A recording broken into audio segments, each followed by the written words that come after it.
Hello everyone and welcome.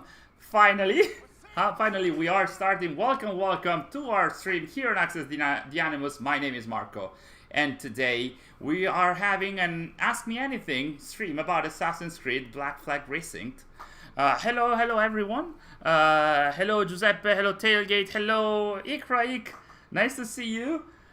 We've had so many, a few issues here and there with everything that happened with the recent content that has been released on Black Flag Resynced.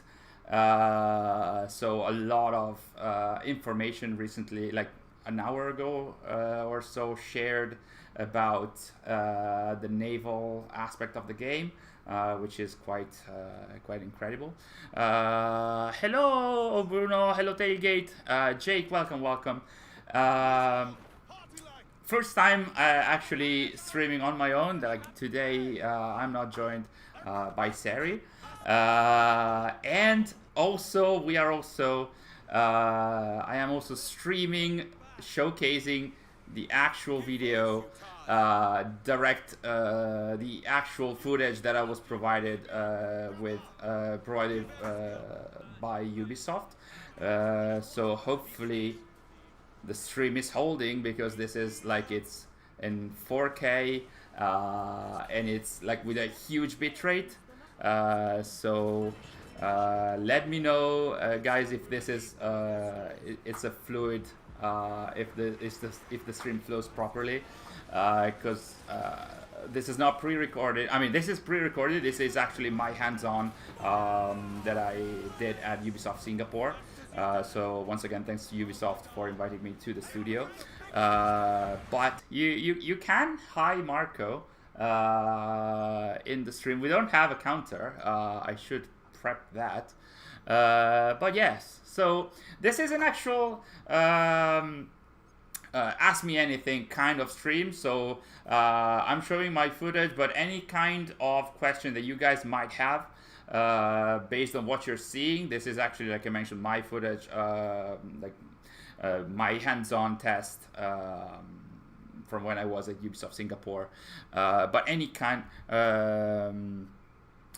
of questions on any aspect of the game, please let me know. We're gathering some questions already. Lavin, some stream issues. Like what? Like, is it flowing slowly? Is there like an issue in the stream? Let me know in that case. We'll see if there are some loading issues in that regard. Oh, it's buffering. Okay. Let's see if it's actually buffering for everybody. Just let me know, guys, just in case. Rope swings look amazing. Yes, there have been like some videos showcasing boarding from the top of the ship, where you can actually swing, like not directly like front wise, but like side swing, which is quite amazing. Feels a little bit like a corner swing in parkour. You can hear me properly. Okay, that's a good sign. Stream is good now. Hello Horfa, welcome to the stream. Is my microphone off? I think, okay, so Zark can hear me, so that should be fine. Is the volume of the actual video as well? Like, can you hear the actual SFX from the game? I hope so. Is there anything you played that you would say is better or worse than the original? I imagine you're mentioning, like, you're talking gameplay wise. Like gameplay wise, I'm gonna say, oh, that's a high Marco moment. This I think this was my first attempt at a fort in the game, so that wasn't really healthy, let's put it like that. I did play on a PS5. It actually was a PS5 Pro. Something that they mentioned to us at Ubisoft Singapore is that thanks to the upgrades on the Anvil engine, they are able to have the same kind of visuals with the same kind of features on all kind of consoles, or like most kind of consoles, meaning that what you're seeing, it's from PS5 Pro, it's on 4K, super high bitrate, but it's definitely on PS4, PS5 Pro. Back to Sixky's question, I think something that I did enjoy. Oh yeah, sometimes it might be buffering. Something that I really did enjoy was combat. I think that it. I stopped the video, hoping that it can work properly. Fingers crossed. But yeah, like gameplay wise, I think combat was really fun. At least in the first hours you get to play, because after some time I feel you might get to experience like a sort of like a repetition, or you get to find a proper strategy that you're gonna try and spam. But the enemies do adapt to what you do. So if you keep leg sweeping, for example, they're gonna dodge your leg sweeps. So you need to find like a different strategies. So the combat is fun. It is quite intuitive, like quite immediately. I think it was really fun. Minus the lack of the hidden blade combat, which everybody has been complaining about.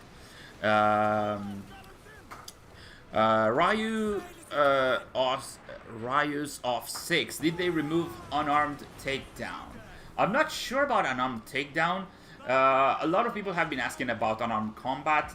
We did discuss that in our interview. We had 2 interviews that we still have to release. I think this was mentioned with I think it was with Paul Fu, the creative director, who actually mentioned, without going too much into details because we're going to share that in the interview, but basically unarmed combat will not be in the open world, but there's going to be some scenes where you have to have unarmed combat. Like there are like unarmed fights that are scripted. One, for example, if you know the start of the game when you get to Havana for the first time, there is. Oh, this is me not being able to even park the Jackdaw. So maybe we can fast forward. There we go. Hopefully. Oh yeah. Okay. So this is actually getting to the fort. But yes, when you get the first time in Havana, Edward is going to cause some issues at the local tavern, and there's going to, like, the original game already had like a unarmed scripted fight with the locals, and that's still in the game. I think that actually works as a tutorial for the kick and leg sweep moves. So hello Arshak, welcome to the stream. Marco not being able to park is the most realistic part of the game. Yeah, so basically. So yeah, unarmed combat is not in the open world, so it is going to be in some scripted locations / areas. Something else. So yeah, basically there's going to be unarmed fights. So get to enjoy them and take pictures with photo mode, because you cannot unarmed fight anybody in the game, as far as I know. I see the unarmed choke behind in stealth. I don't think I've experienced that, but maybe if it's part of a scripted scene where you do not have to kill enemies, maybe that might be the case. Hello Camila, welcome to the stream. Coffin FB. I saw Joe Raptor's video and he said that there is 5 shanties from AC Rogue. That is correct, actually. Specifically, which shanties are those, if true? It is true. This was actually mentioned to us at Ubisoft Singapore as well. So So basically today they released an info on the website, an article where they said all the 35 sea shanties from the original are going to be back in the game, and then there's going to be 10 more, 10, they said, new ones that are based on the quests and story that you're going to face. But I think that might be slightly incorrect. Not on me to actually correct the actual official information, but if I am not mistaken, and so the issue might be on me, but at Ubisoft Singapore we were told that five of the new ones should be from Rogue. I'm not sure, I don't recall which ones. I'm pretty sure that they mentioned which one those were. And I usually take notes, so I should go back to my notes and see which they are. But I don't have them here. And then the other 5 out of the 10 new ones should be, if I'm not mistaken, based on the new story elements that you're going to play. So and the cool thing is that these 5 to 10 new shanties are actually sung by the same by the same singer from the original shanties, whose name is Sean Dagger. Probably the pronunciation is incorrect. He is a singer, and I think he's from Ireland. So the original singer from the original from the original shanties is back to sing the other ones. I'm not sure if the whole chorus has also been from the original, or if there's different singers, but the main singer is going to be the same one. So I cannot say which shanties are. I can't remember which shanties are back from Rogue, but there's going to be 5 from Rogue. I think that the audio director mentioned that it's going to be the 5 most popular ones from Rogue, but I wonder which those are. And to answer your second question, is the OST different in Resynced, or is it the same as the original? If I'm not mistaken, the original, so the whole original OST is back in the game, and there's if I'm not mistaken, it's 50 minutes of original music that is going to be in the game. They did not mention who the composer is, so it's not going to be the original composer for Black Flag, but I wouldn't be able to say who the new composer is, but there's going to be 50-ish minutes of new music. I think that the start of the convoy attack is on new music, but I'm not 100% sure. Here we see Edward bribing a local officer to lower the wanted level, something that was mentioned today in the article. Marco, we should host a Black Flag multiplayer soon on a live, says Arshak. Is the multiplayer for Black Flag still alive? I think so, because the other ones were dropped, but that is still... Is it still alive? That'd be fun. That'd be fun to do. Zark is asking, were you able to try photo mode? No, I did not. Honestly, I might have forgotten. But also because, like, the issue... I'm always, like, on the verge, but I didn't try. Because oftentimes in preview builds, if you hold both sticks, as you do usually for photo mode in the Assassin's Creed games, you enter God mode. Where the Assassin's Creed character flies and moves across in the world, and I think that was removed from preview builds because they didn't want that to be recorded. So sadly, I do not have any footage on photo mode, and I haven't seen any, so I think that was turned off from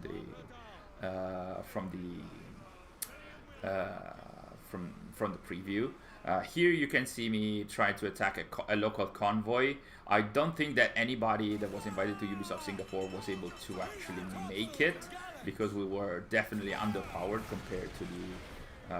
oh my god, how beautiful the explosions are. But yeah, nobody at Ubisoft Singapore, at least from the invited creators, was able to actually defeat the convoy.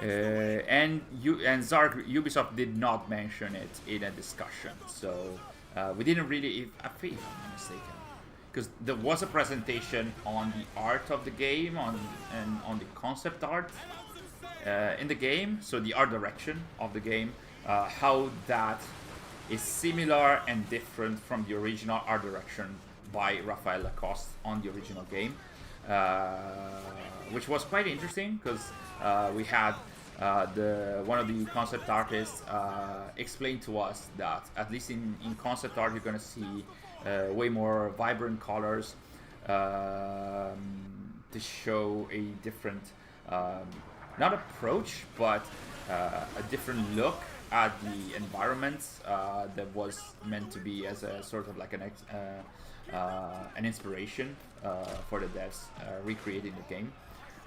While the art direction on the original was more emotional. If you are familiar with the concept art by Raphael Lacoste, it's way more on the emotions and what the image makes you think about rather than what you're actually seeing. So yeah, there was some different views on the art direction on the game. Is it true that cities have new areas? I've heard somebody say there's like a new warehouse or something in Havana as Reveal City.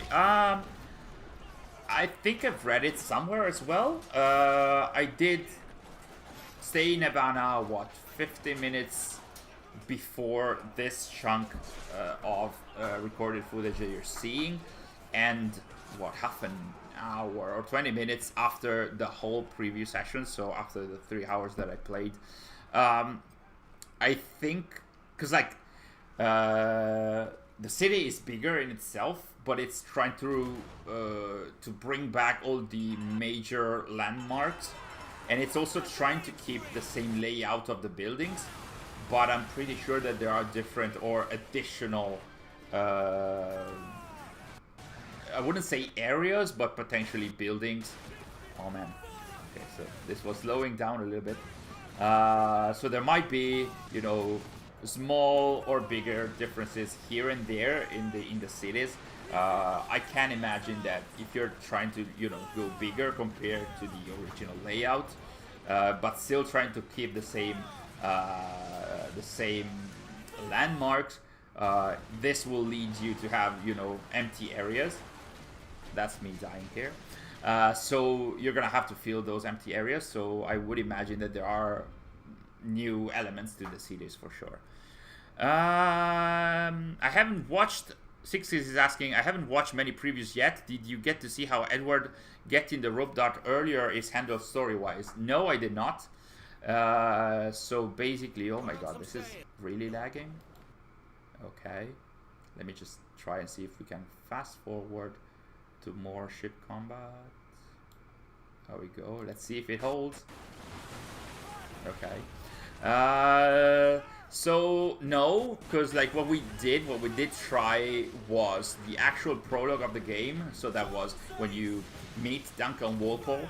By the way, in the prologue that we tested, Duncan Walpole at the very start of the prologue, he had his hood on, which he did not have in the world premiere reveal. And a lot of people were saying, hey, this is not how it was. Like Duncan Walpole was wearing his hood to show that he's an assassin or a betrayer, like a traitor assassin of sorts. But he did in the build that we tried at the very start, you could see Duncan Walpole with his hood on. So we did try that, and then the whole Cape Bonavista part where you get to find Duncan Walpole, you get to fight him, get his robes, meet Sid Bonnet, get to Havana, and then from Havana we were teleported to this open world area. This is going very slow, so let's try and avoid combat and see if we can manage that. Let's see. Okay, so this is, oh yeah, something that I can actually show you guys is, well, the layout of Havana. If I can get back to that, let's see if we can zoom in on. So this is the area that we could go in and test. This Jigway, I think, is a new area. It's a new beach and cave that was added to the game that is not in the original.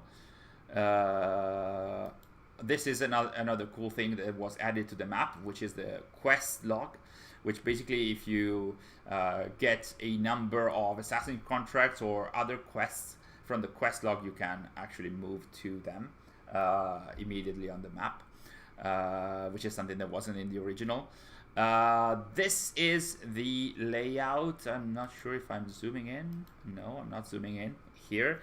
But you can see the main area of Havana is there, but there's a bigger area.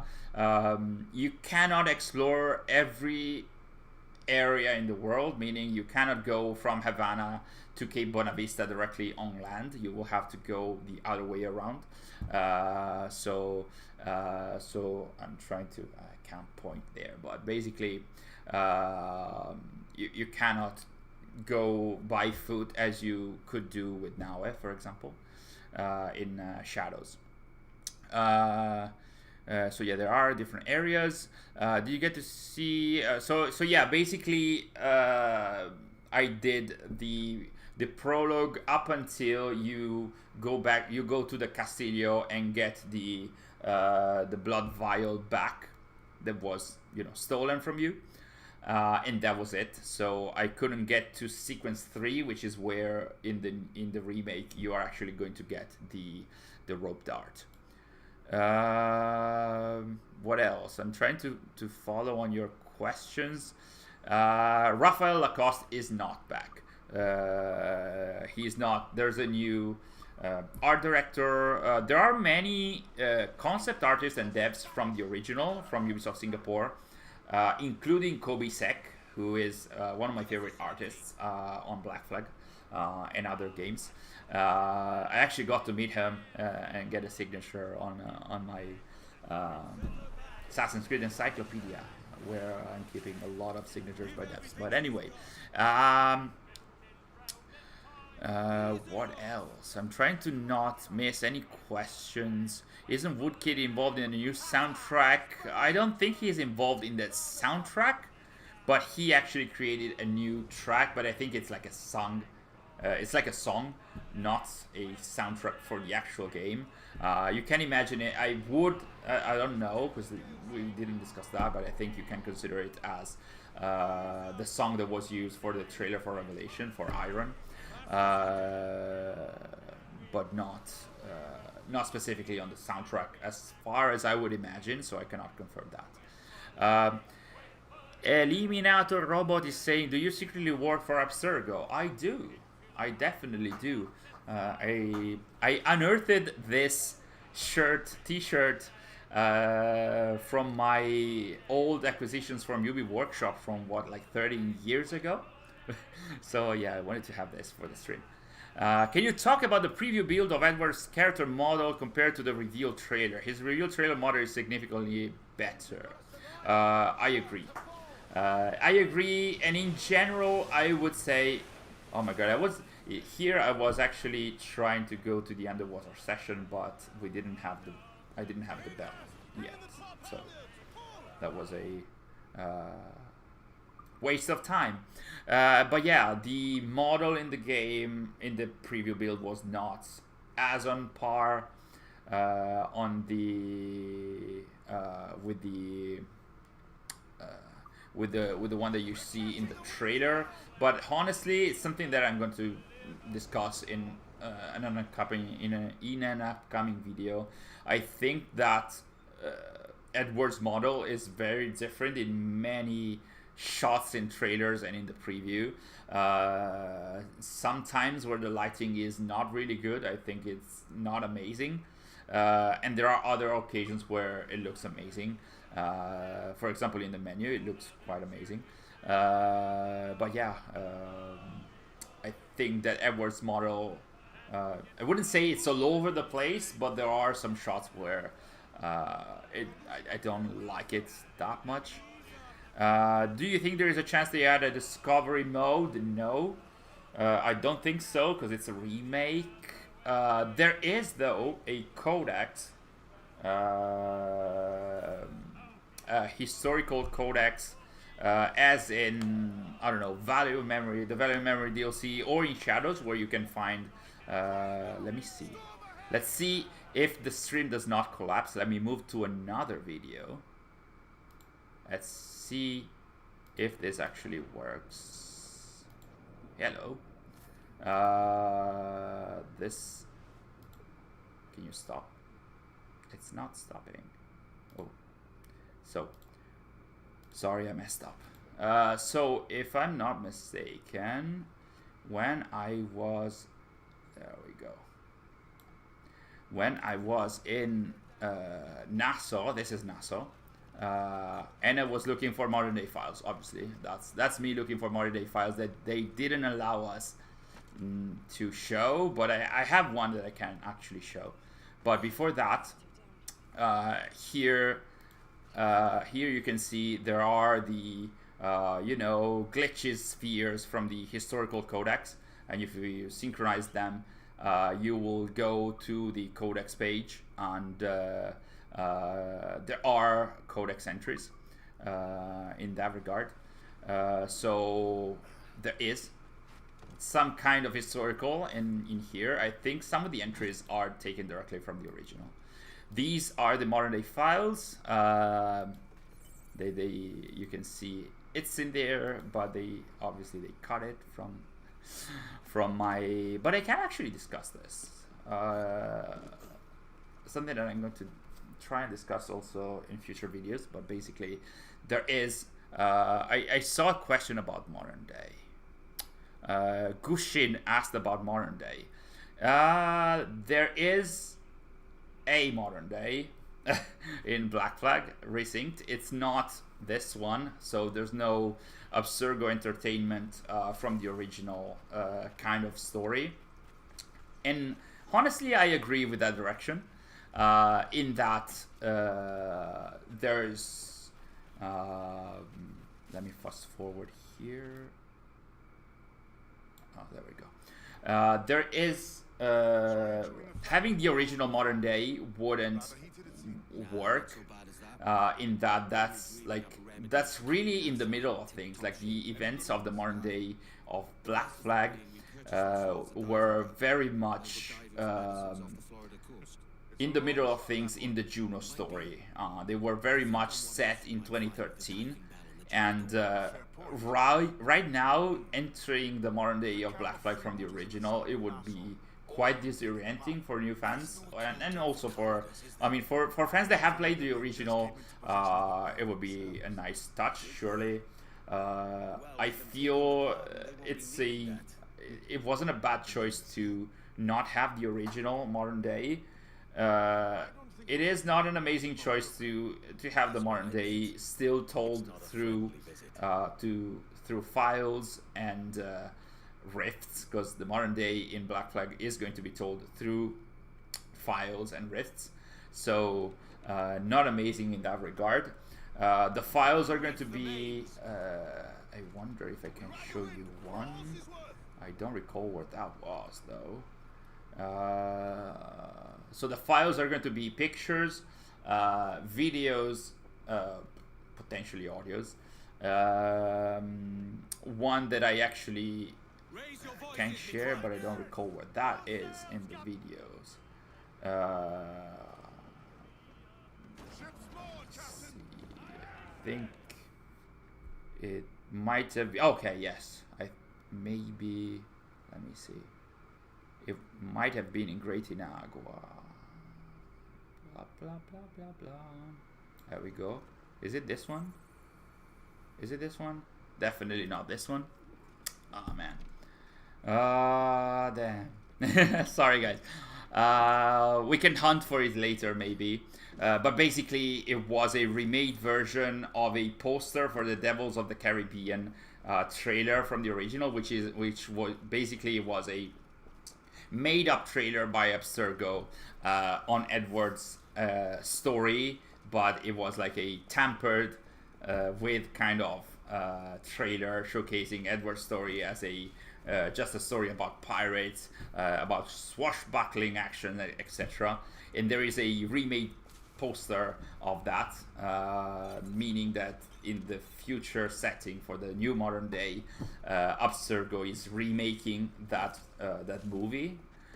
So that is something that we can actually mention, and then I'm gonna look for that, and try and see if we can actually find it. Actually, you know what?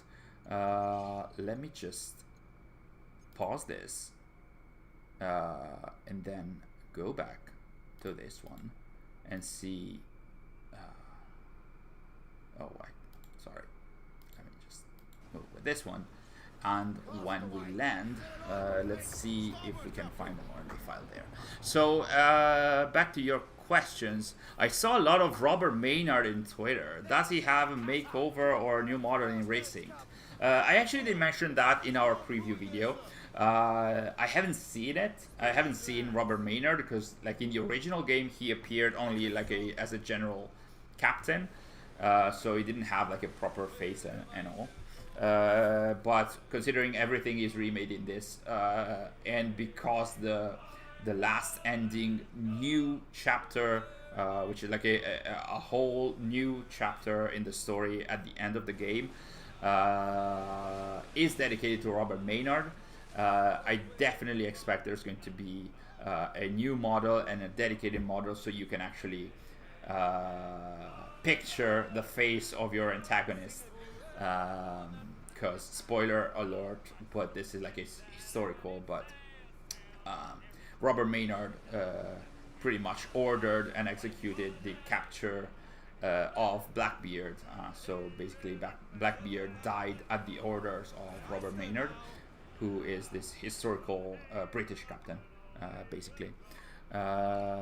So yeah. Do you think there's memory corridors? I hope so, because otherwise there's going to be an uproar by fans. And I think this is an issue in a way, because Shadows did not have any memory corridor scenes with the targets, but Black Flag did have those.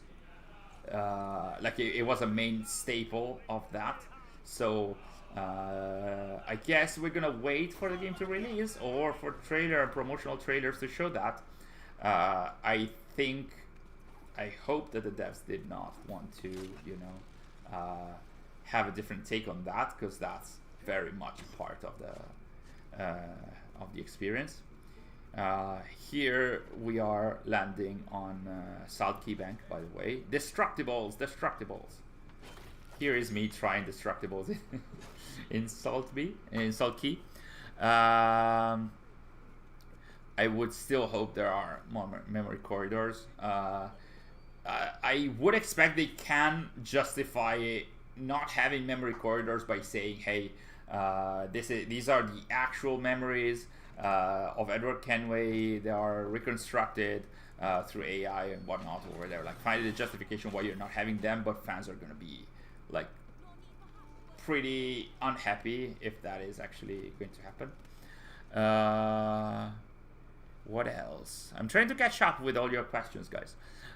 Sorry if I'm quite slow, but the other side of that is that while I'm being slow, you have time to write. While I'm being slow in answering, you have all the time to actually answer, to actually write more questions. So, do you think we'll be able to replay missions? I don't think so. The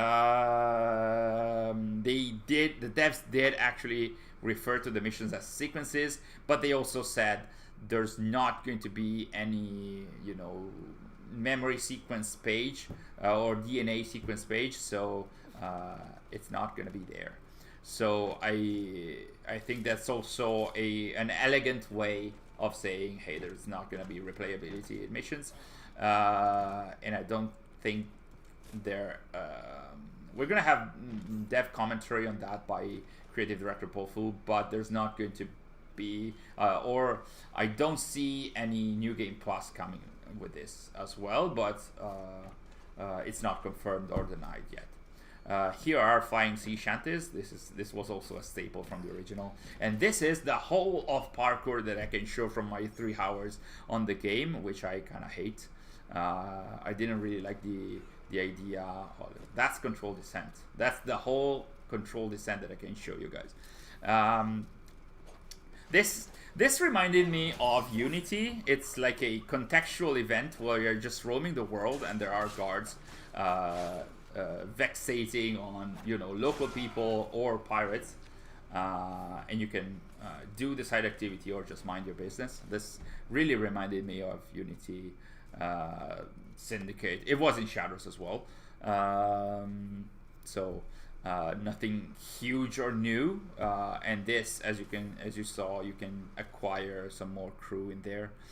How are the assassination animation? Do they keep momentum or is it mirage flip?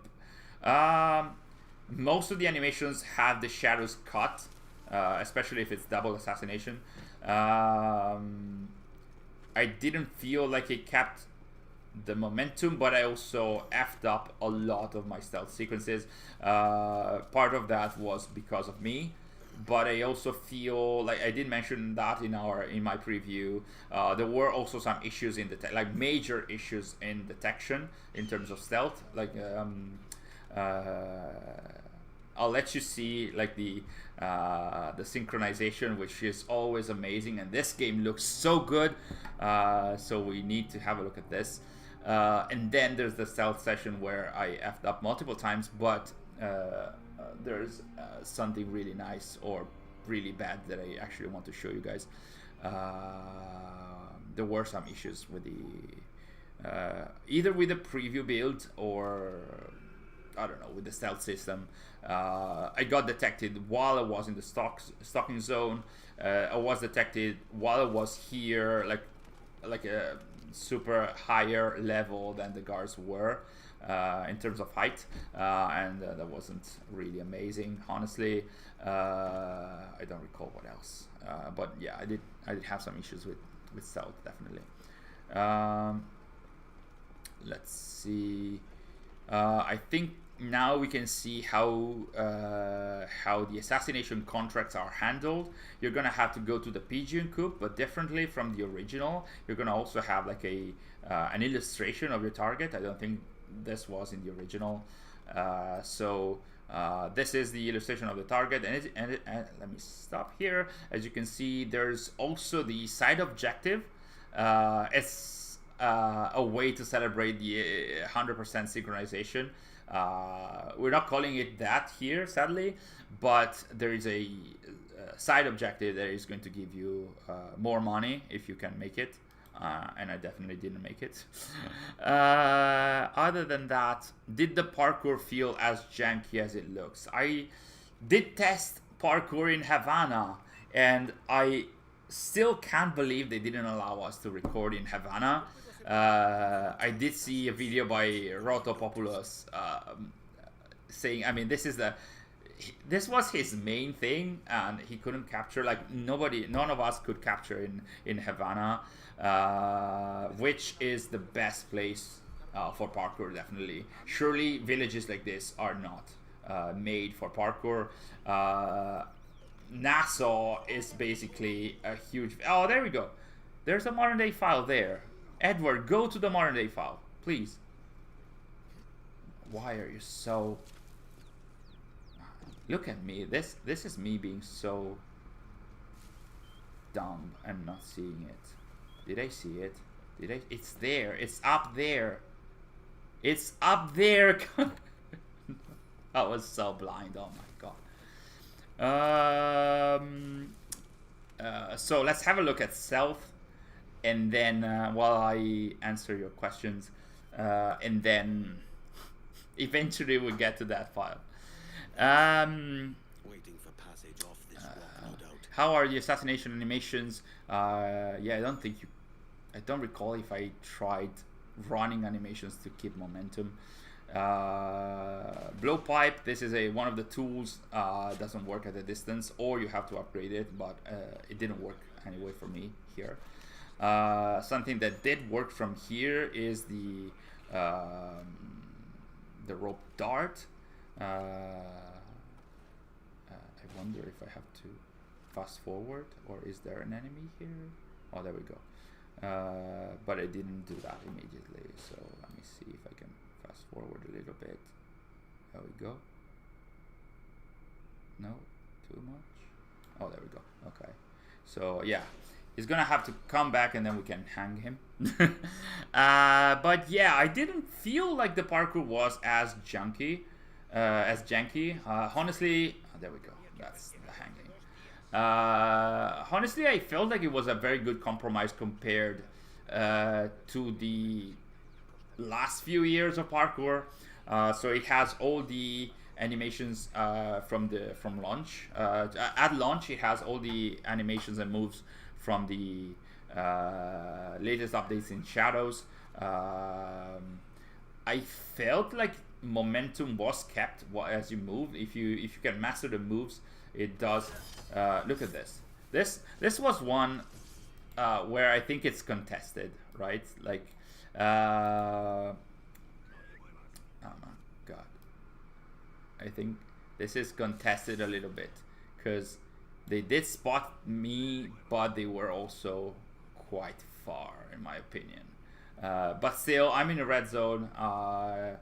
I could have done it differently, but still, they spotted me immediately. Came for me. Fast forward here, and then I got back down, and I think this is. I used the blowpipe here. I think so. So that's the sleeping dart. You also have the burster dart. We might be seeing them later. And then let me see if I can picture, like, freeze frame it. Not yet. So back to your questions. I think parkour felt quite okay. I think if you do keep the momentum if you're fast, because I think it's very responsive. So you need to know the moves in order to make it feel more fluid and fast-paced. But I think it does work. It's a good compromise overall. It's not maybe the best there is, the best ever, but I think it's a very good middle way. Let's see if I can actually show you this. There we go. Oh, I stopped right at the proper time. So this is what I hated so much about detection. You can see I'm in the stalking zone. There's a white outline for Edward, so you should be incognito, and still the guard can see you, and they're not like super close to me. So this was a clean assassination. I am definitely complaining about this, but yes. Oh, Animus Drifter, hello. What do you mean? What is punishing but fair? Like this detection, or are you talking about parkour? Just got here. What do you think about 2096? We might discuss 2096 in a minute, honestly, when we get to the modern day file. Oh, the first haystack. Yeah, okay. The first haystack assassination, yeah, it was punishing, but I can understand. Like I mentioned, I should have been more cautious. I'll put that on me. But this is, yeah, not great, not at all. I hated it with every fiber in my body. So I had to get back and restart everything. And I also think it might be here. Or not, but I went back up, and the guards from the ground they still were able to see me somehow, so through the walls or whatever. So definitely not great. And this is me being an idiot because that was risky as well. The texture is affected by the new light, and it is. Even though not as much as in Shadow, the detection is affected by the new light and dark system. But as you can see now at the top of the screen, there is an incognito symbol underneath the text salt key bank. So that means you are completely incognito when you are in stalking zones. So not amazing. Hidden One basically had the same commentary on stealth and detection as I did. So I also felt quite not sure whether to say happy, because this is not amazing to see, but I was happy to see that I wasn't the only creator that had an issue with that and the animations in the Lucy mission. But other than that, I saw that a lot of people were unhappy with detection. Matanzas was very annoying to. Matanzas, you're saying, Arshak. Matanzas was also annoying to stealth, so stealth was annoying in general. I hate it because I'm trying to be a stealth player. I'm not the best, but still. I'm going back to the other questions. Oh yes, this is me botching it again, but I think I'm also justified. Let's see, something that I showed in my preview as well. Let's see. I'm gonna move a little bit the screen. There we go. So this was another issue in the preview, but I think that the devs can actually fix it. As you can see in the lower left of the in the lower hand corner, there is the blowpipe that is highlighted right now. It's in white, and it shows that there's like 3 projectiles, and if you push the left D-pad, you can shift between the sleep darts and the berserk darts, but you will see me trying to shift the projectiles, but the icons are the same, and so basically see that. So you can't see which kind of projectile you're using, and that might also F up your stealth session. See that? You can't. This was me trying to see, like, how can I see which one is which? I hated that as well, but I think this is very easily fixable. What else? Yeah, that was me talking to myself, to my old past self.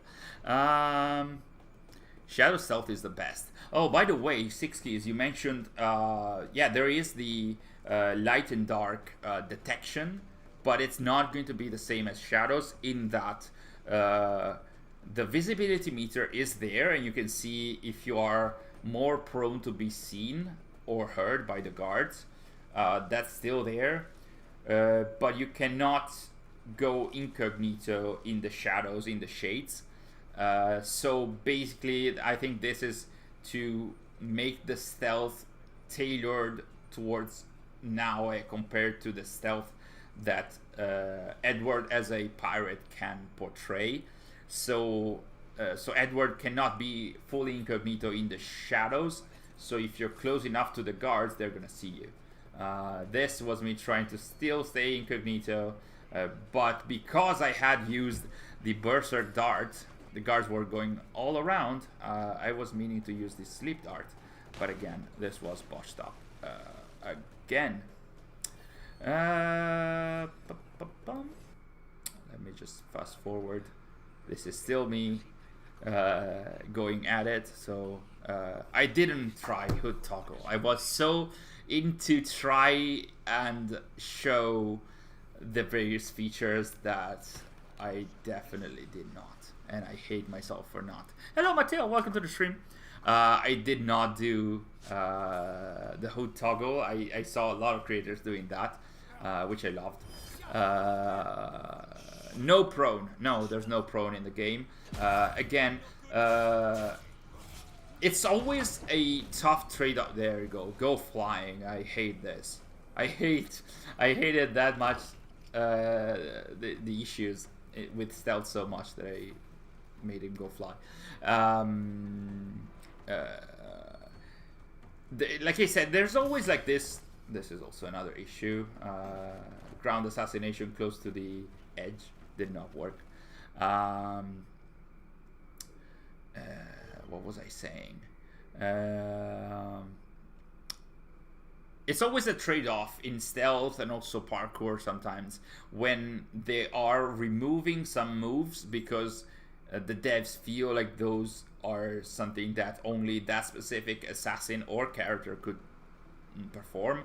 So imagine that you are a ninja, you're nimble, so you can go prone, but Edward, you cannot really see him going prone. But at the same time, as a player, I really want my assassin to go prone and not be seen, right?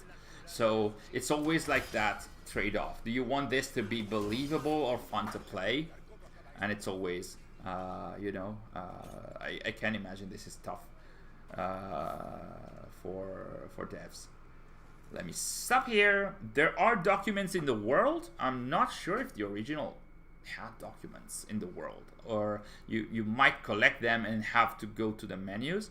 But now this is like more like the open world RPG games. So you can find documents in the world. I don't think that they end up in your codex.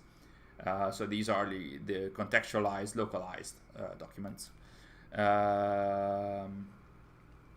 What about optional objectives? There are optional objectives to the assassination contracts. I don't think that there are optional objectives to the main missions. I really don't think so. Man, did I go back for the modern day file here? I think I did. Was I that much of an idiot that I didn't go back for the modern day file? Oh, I did try to skip time here. You couldn't, apparently. I did see some creators that were able to. So skip time is in the game. You can fast forward from morning to evening and from evening to morning. Yeah. So Gibbs, there are ship interiors. There is the ship, the captain's cabin.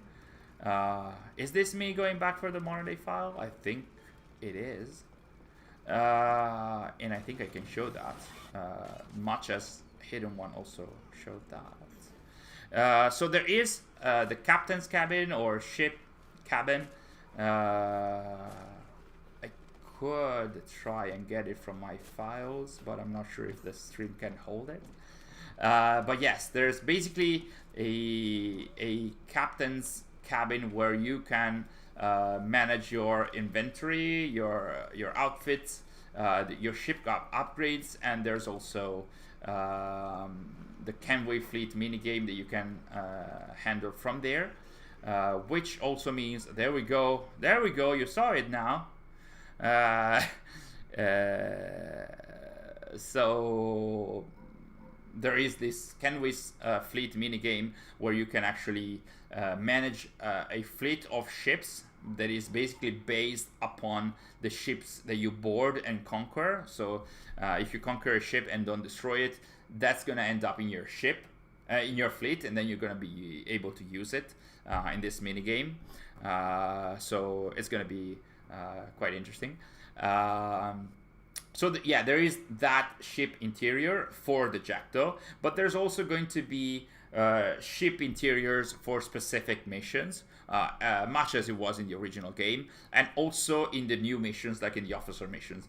Maybe I'm going to show it later, although I have teased the modern day file a little bit too much. I think I saw somebody saying that I'm ignoring the question. I will go back to that, or can you rewrite it?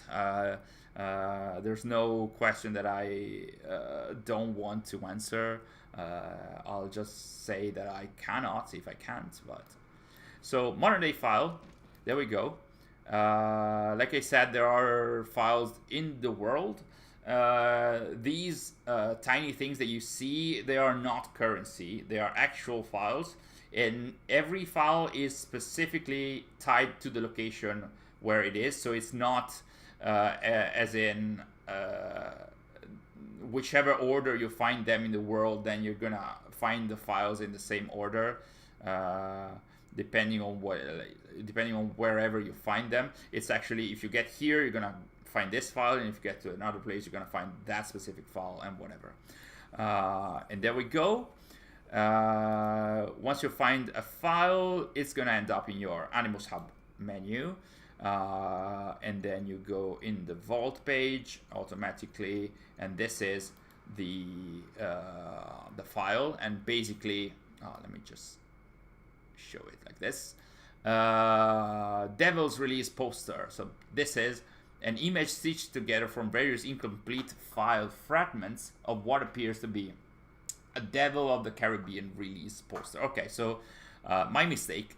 This is actually not Abstergo remaking the Devils of the Caribbean fake trailer or fake video or fake movie that Abstergo Entertainment was creating in 2013. This is actually a remade poster, because there was a poster in the modern day files from the original game about Devils of the Caribbean. Nightbot, my beloved. So yeah, all these are concepts of characters, and these concepts are from the original game, I'm pretty sure.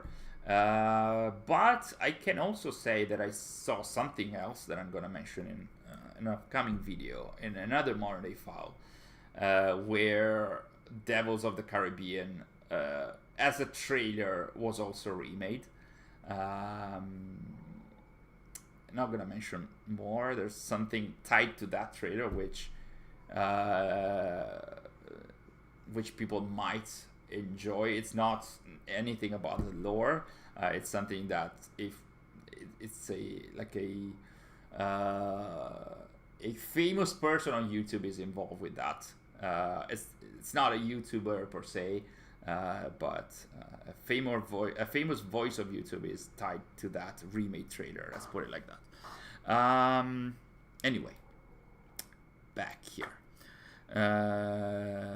In fact, the entire city knows. Have you forgotten the meaning of subtlety? Look at that. Nightbot quoting Malik like that. Is the captain's cabin on the Jackdaw accessible? Okay, so let me see if I can actually show you, because a video was released today about that. So let me see if I can actually get the video without the stream collapsing on itself. So if the stream collapses, that's on me and also on you asking for it. So ship captain's cabin, let me see, captain's cabin, where is it? Let me see, la la la, there we go, and there we go, and oh my god, the video is called Boat Interior. How rude and uncivilized. There we go. So let me just resize it, because it's like 4K. Sorry about what you're seeing. I'm trying to do this. There we go. Without even my face. Oh my god, no. I mean, I'm gonna show you the whole video and then back to it. So there we go. So this is the interior of the Jackdaw, or the captain's cabin, and that's where you can upgrade your ship. There's Edward's desk. Quite amazing. Oh, there's the kitty in there. I didn't see that. There's all your you know, outfits and stuff. You can shift your outfit here, but you can also do that in the menu. So this is more like for aesthetic purposes, and that's it pretty much. So let's go back to where we were. Video 1. Let's go. You're welcome, Seamus.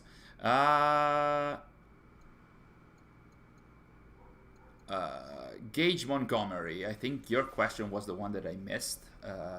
So is the sea swarming with dangerous sharks, animals like freely? Will we get Isu characters like in Odyssey? I think a fight with the Isu Kraken would be awesome. So I'm gonna try and answer all the questions. The sea is not swarming with animals as in when you're sailing.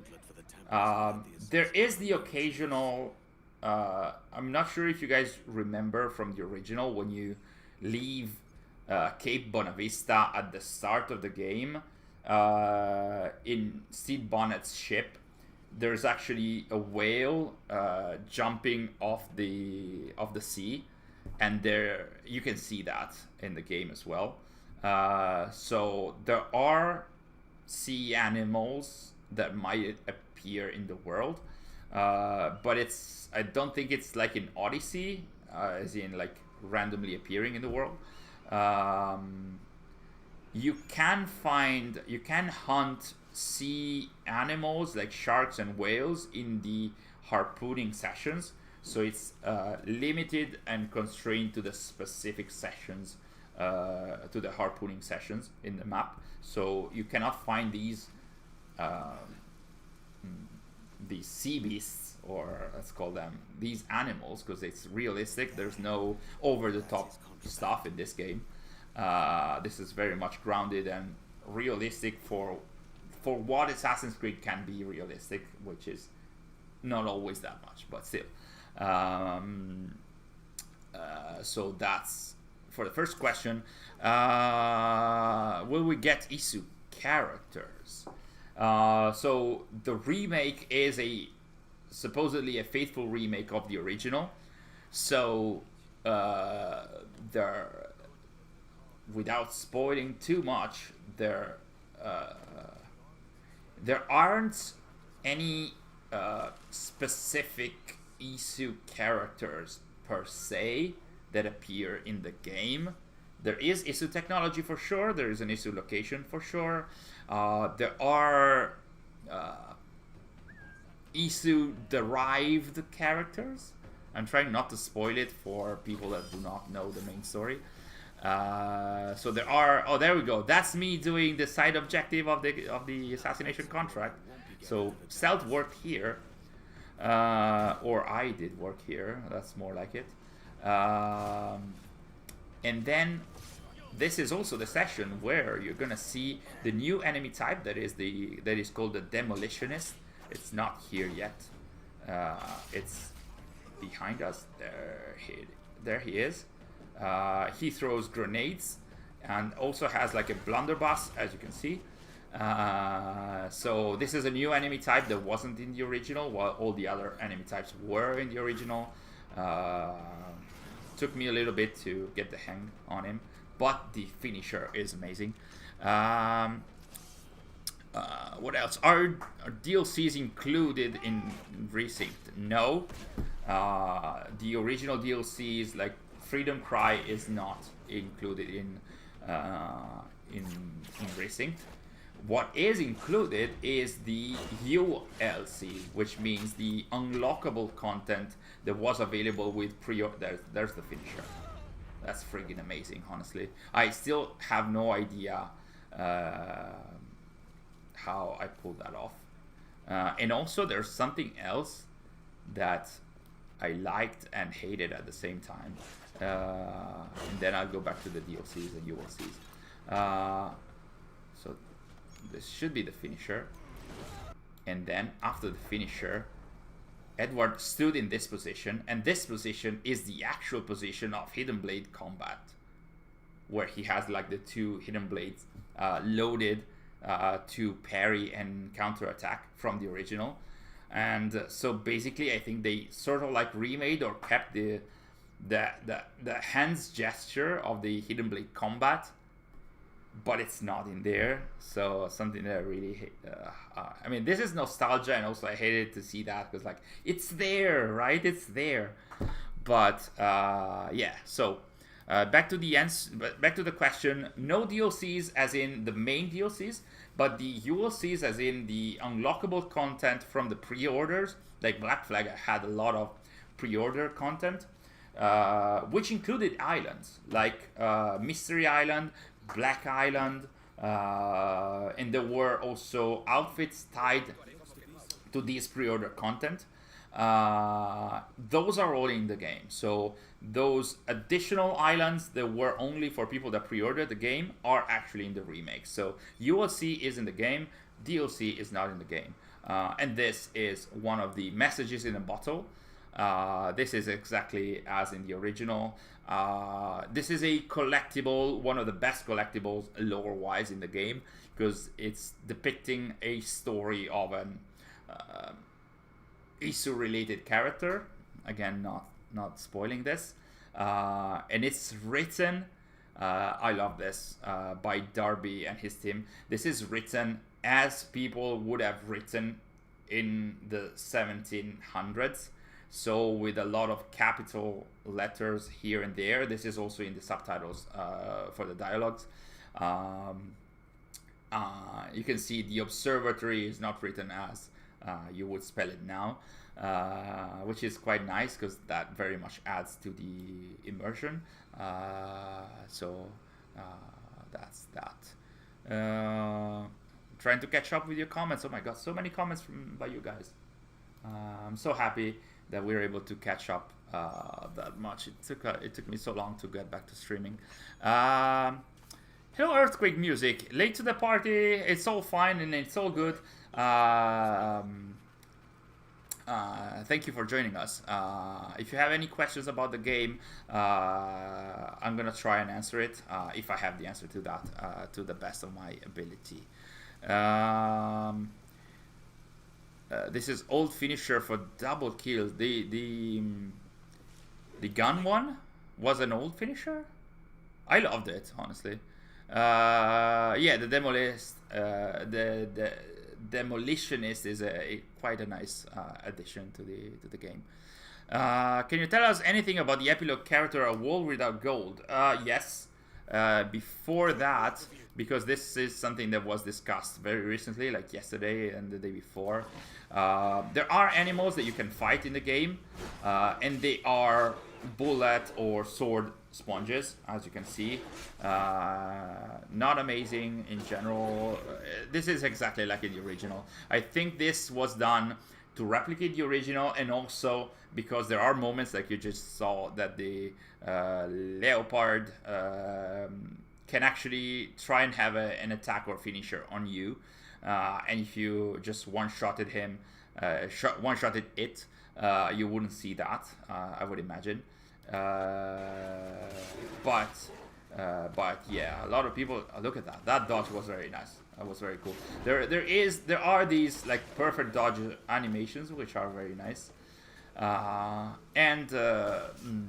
You know, hunting animals. I'm trying to use hunt instead of other words, but like hunting animals allows you to get pelts that are needed for the crafting system. This is me trying to use the crafting system, but the pelt that I had was already been used because in the demo in the preview build I already had the feline pelt outfit. So animal pelts are used to upgrade your stuff, but also to create some of the outfits. So if you want to be a fashionista, you're gonna have to resort to hunting or to use money to buy stuff at the stores. You can do that as well. There was a question that I had to go back to, which was okay. So, can you tell us anything about the epilogue chapter, A World Without Gold? First of all, I knew it by a different name, but that might have been before it was announced. But still, it was another name that was still tied to Blackbeard. Other than that, it is. I'm gonna try and share what I know, and that I can't say at the moment, because there's more that I might be sharing in the future, but not today. So it's an ending or an end game set of missions. It should be like 8 to 9 missions. It deals with Robert Maynard as a mainline antagonist. You could, this is more like me theorizing, but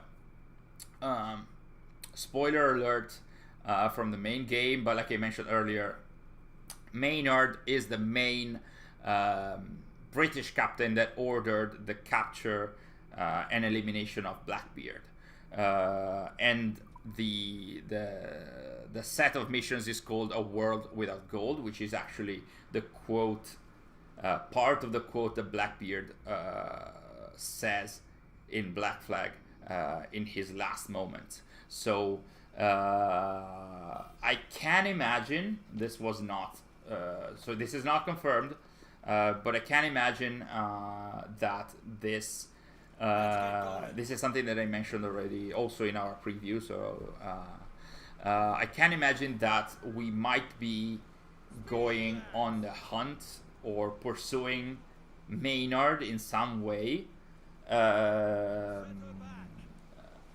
which means Robert Maynard, who was a pirate hunter, might be actually hunted by pirates in a way, let's put it like that.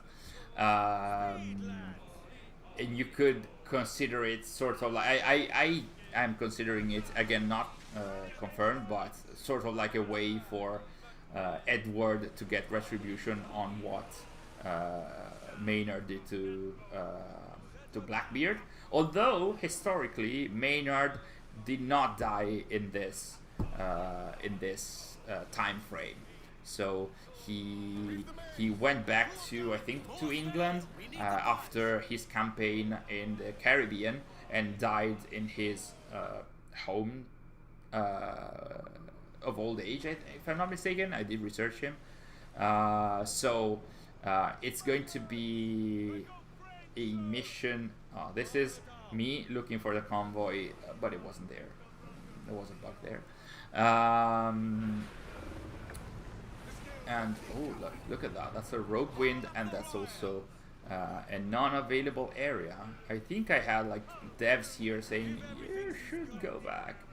But yeah, so my theory is that this is going to be us trying to get some kind of like a retribution of sorts towards Maynard. It's going to be 8 to 9 missions long. Something else that I think it was mentioned to us in Ubisoft Singapore that I can mention at this time is that this is an endgame chapter, so it's gonna happen towards the end of the game, basically. And if you know a little bit of the story in Black Flag, you know that the quartermaster of the Jackdaw is not going to be Adderwale anymore towards the end of the game, which means we might spend more time with the next in line as quartermaster in the Jackdaw, that is Anne Bonny. So in that regard, I would expect more. Oh, the video ended. Sorry, let's move on to another video. Hello. There we go. This is another outfit. This is me trying. Oh, this is the merchant outfit, and we are in Great Inagua. But let's have a look at the Lucy mission. There we go. So somebody in the chat earlier asked if there are ship interiors. There are not the Jackdaws. Here is one. But yeah, so back to the World Without Gold quest line. It's interesting because it's like a whole new chapter. I think that is gonna take a chunk of the 6 hours of new content, like a major chunk of the additional hours of content. It's going to be interesting also because something that I showed in my preview is that one of the new officers that are added with Black Flag Resynced, in her codex page, it is said that she was falsely accused by Robert Maynard of killing her grandfather. So it's not only Edward that might have some need of retribution on Maynard, so it might be also at least one of the officers, if not potentially all the other ones as well.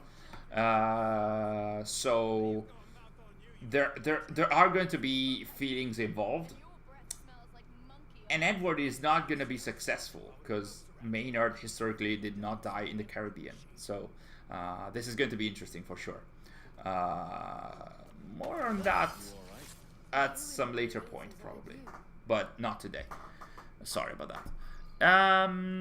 Can we give names to the cat and monkey? This was asked. I did try to. I don't recall if I actually asked the devs, but I don't think we can. The actual cat and monkey are there's a dedicated slot in the inventory for the ship pet, and if it is like in Shadows, the pets or puppies or animals, the companion animals, they already have a name, so I wouldn't expect you to be able to name them, especially because if cosmetics are involved, there's going to be so many microtransaction puppies and sheep animals that we might actually encounter, and they're gonna have all the weird names, etc. Like if you've seen that in Shadows. That's diabolical, by the way. Having puppies as microtransactions in Shadows. At least when I saw puppies in the daily quest stuff, I always wanted them because I love animals and puppies. But that's diabolical to have them in microtransactions for sure.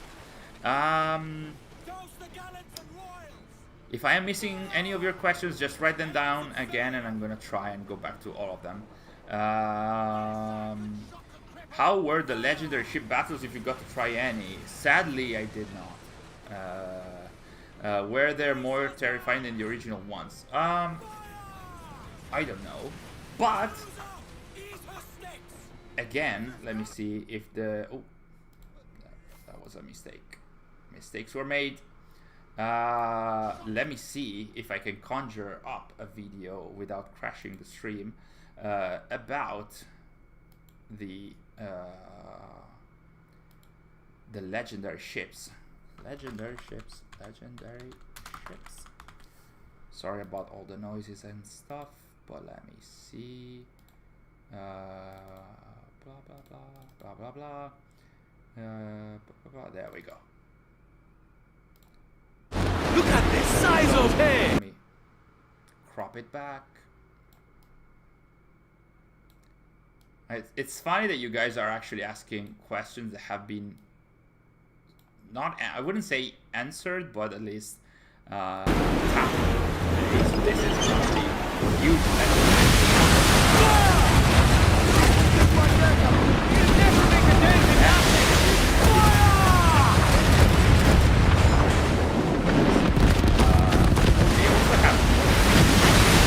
This was also in the original. That was a very short video, but still. Let me just remove these and be back on this. So yes, I haven't tried those, but I can't wait to try them. I wasn't even able to defeat a convoy. You want me to go against a legendary ship? Oh, please. Desmond, how is the extra retcon explained? Desmond Miles gave up Sergo the DNA to have these memories. How does this explain the extra characters and memories? I think, well, they did not provide an explanation yet. I hope they do provide an explanation for this. But I think it can be quite... this is me not being able to even use the swivel gun, but look at this. Hello, swivel gun explosion. It's done.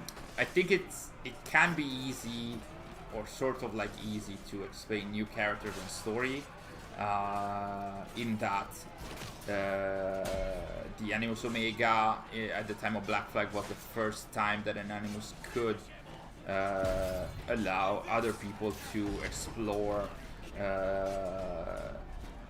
other people's memories. So they could say it wasn't working, 100% or whatnot. But a better explanation could be since then the Animus has evolved in a way that it's piecing together memories from different sources, and sometimes even from not from DNA sources, like Odyssey was justified in a weird way. But at this point, the Animus that we're using is also, like, the modern day now is set 70 years ahead of or like 75 years after the latest modern day that we saw with Basim. So we're gonna talk about that later. But at this point, the Animus is managed by an AI called the Ego AI.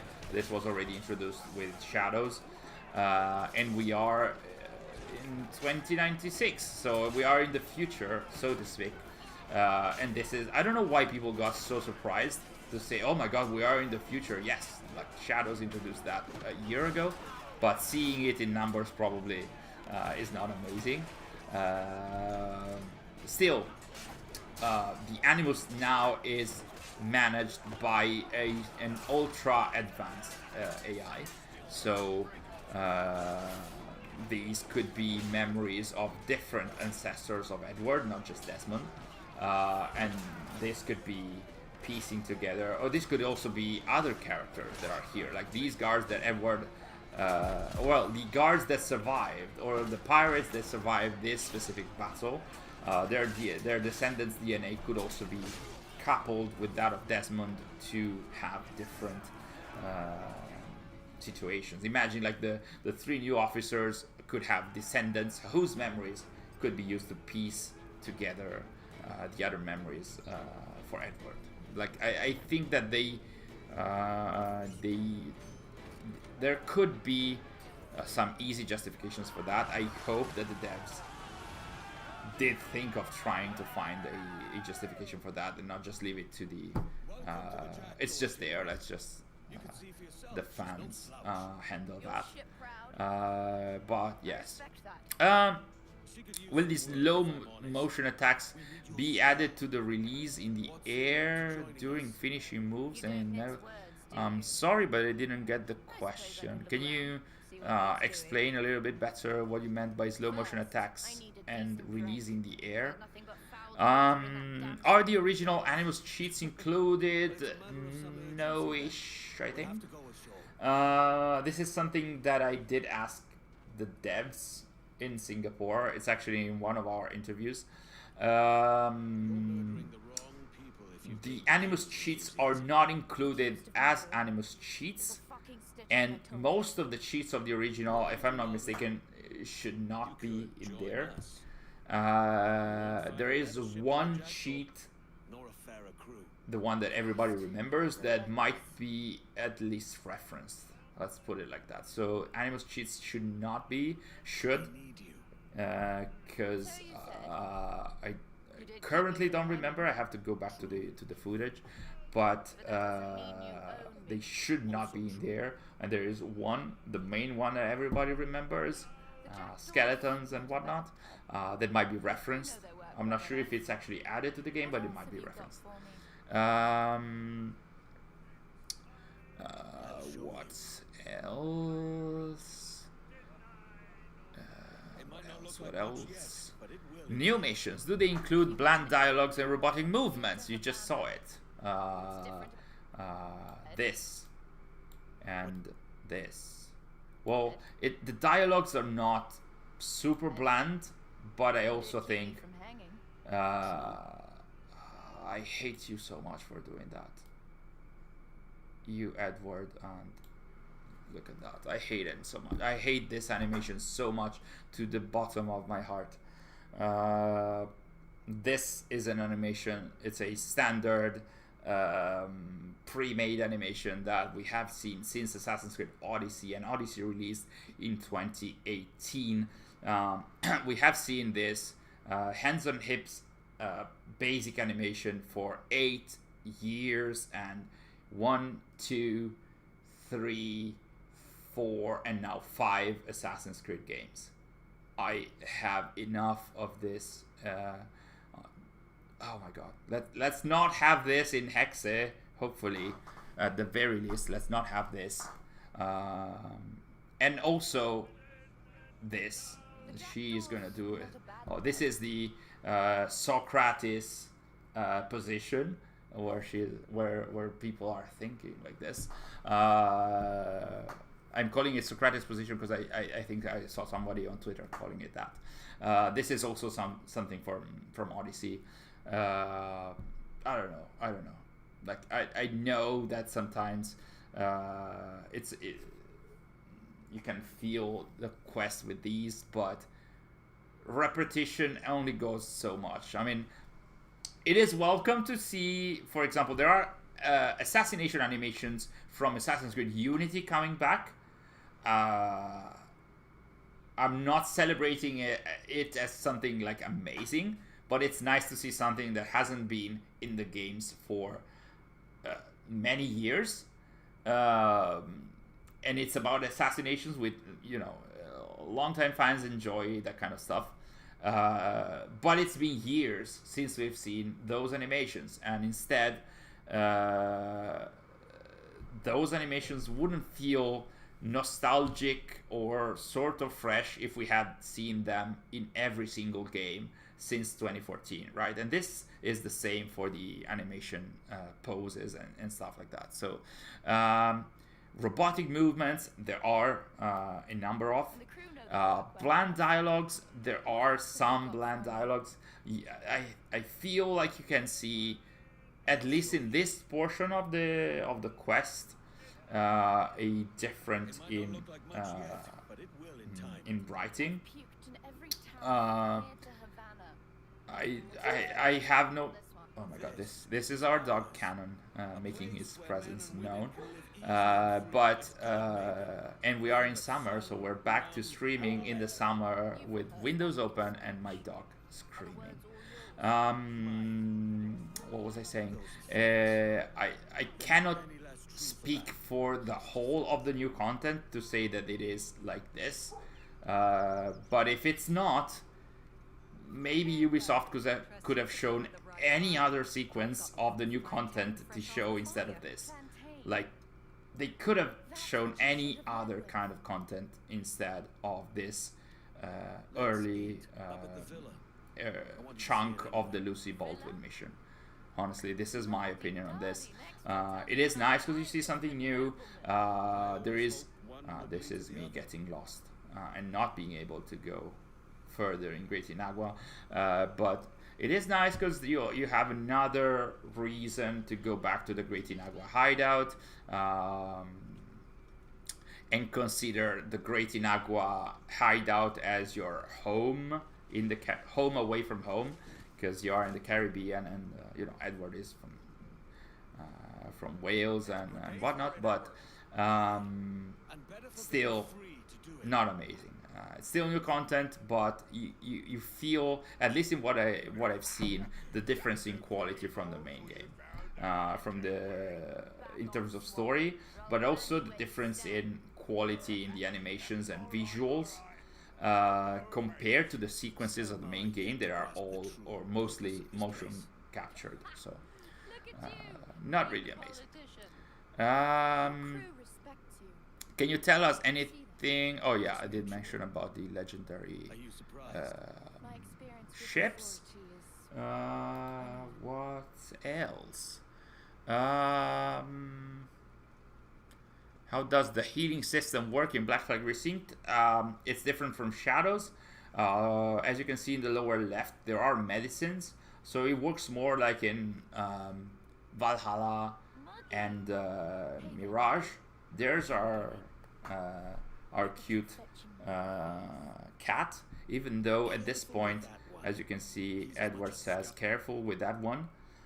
He is much of a scoundrel, so this means that at this point in this quest, Edward has already acquired the cat, or found the cat somewhere.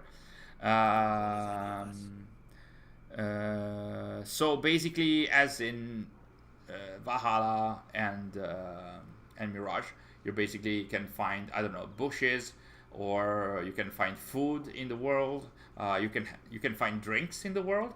Drinks are gonna fill your health, but also if you drink too much, like a proper pirate, you're gonna feel dizzy, and there's going to be like motion blur on screen, especially if you drink a lot.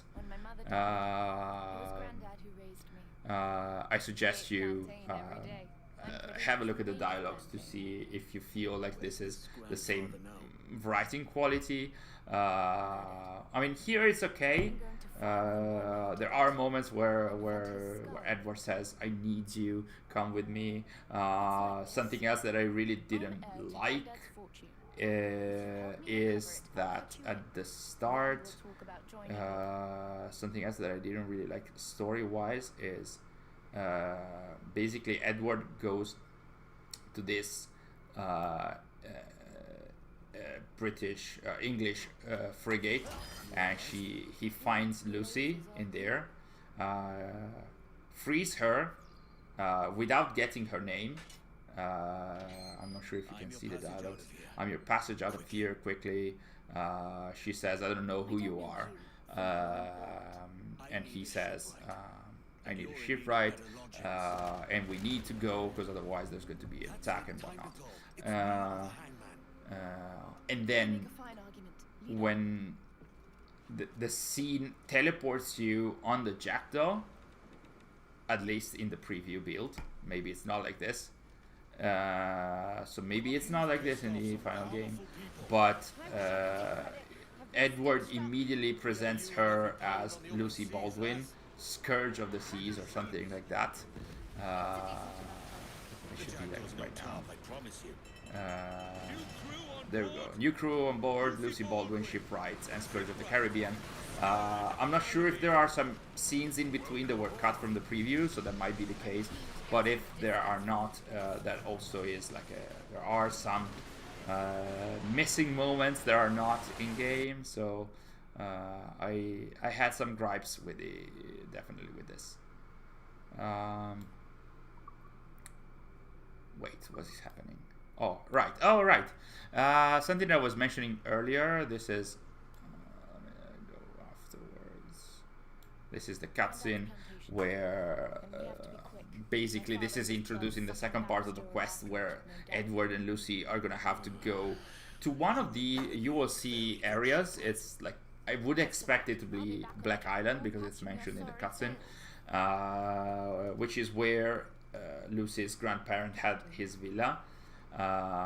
And so this is you know, a teaser. At this point you recruit her, and then you're gonna have to follow up on a second quest. So the officers do not have only a single quest, they have a quest line for each of them.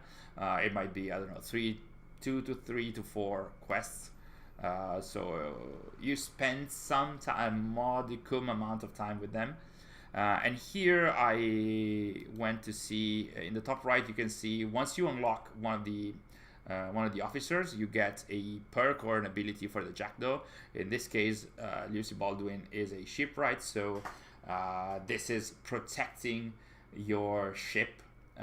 If you brace just as an attack is about to hit the jackdaw, you're gonna reduce the damage greatly. So this is more like a protection or defense kind of skill.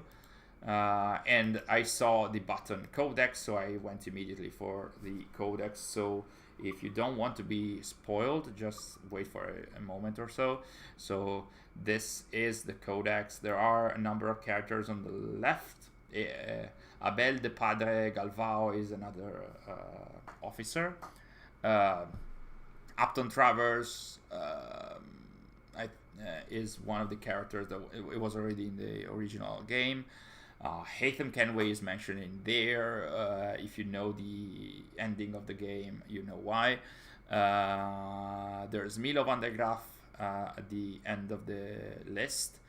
Israel Hens is a guy that works on the ship, on Blackbeard's ship, that was in the original as well. I'm not sure about Horace Ravenscroft and Commander Cyrus. They might be new characters.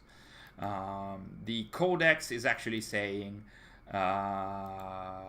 this is the important part, is when Lucy's grandfather died unexpectedly, she was accused of his murder and caught by the British pirate hunter Lieutenant Robert Maynard. Had Edward Kenway heard of her capture? This is before the mission that I played. And hoping she could be convinced to join the Jackdaw as a shipwright. He freed her. Lucy was non-committal. He would help her recover her grandfather's inheritance before her father could steal it. So her father could also be involved. I'm not sure if the codex entries update as you go on with the missions, but pretty much this is the backstory for Lucy, which involves Robert Maynard. So I would imagine that the final quest line might also involve the 3 new officers. You can tell Richard Knight and Paul Fu what small details are missing or incomplete in the remake, like what was in the original but not in the updated. With Richard Knight, I did have a sort of like a quick fire interview in that. With Paul Fu, because he's a creative director, it was more like about still about fans' questions, but more on the story side of it. I did try and chuck in some modern day questions as well. We'll see about the answers that he provided. While with Richard Knight, it was more like a lot of gameplay questions, one after the other, mostly based on questions that we got by fans, and some of mine, and from the Access the Animus team as well. I don't think we did actually.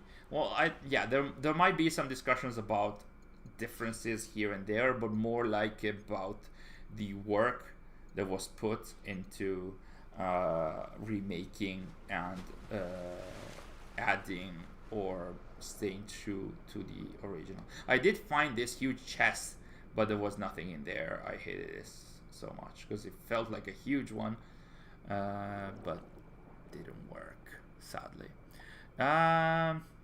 What else? Greyhound 862, did they add any original music? They mentioned earlier that it's going to be 50 minutes ish of new music. It might sound like it's not much, but if you consider like a track usually on Assassin's Creed ranges, it's like 3 to 4 minutes. You can consider like 10 to 12 tracks, which is not half bad, to be honest. What was the sorry guys, I am seeing right now, like, RIP headphone users too loud. I think it was the legendary ship stuff, because it had a different microphone audio channel. Sorry about that, guy. Sorry. The audio while loud seems way more immersive. Yes, especially if it's pumped into your ears, I guess. What are your thoughts on the Lucy mission? I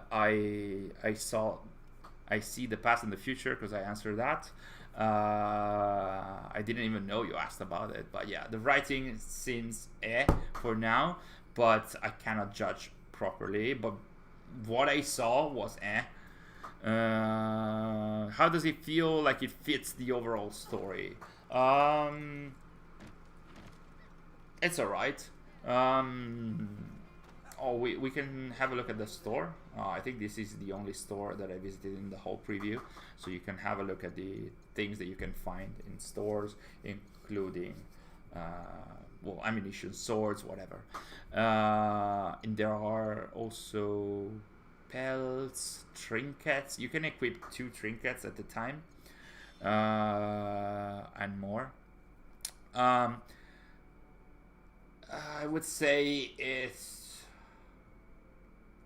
fits the original story in that, for what I tried, I don't recall any reference to the main story in the Lucy mission, so it feels like it's a thing of its own.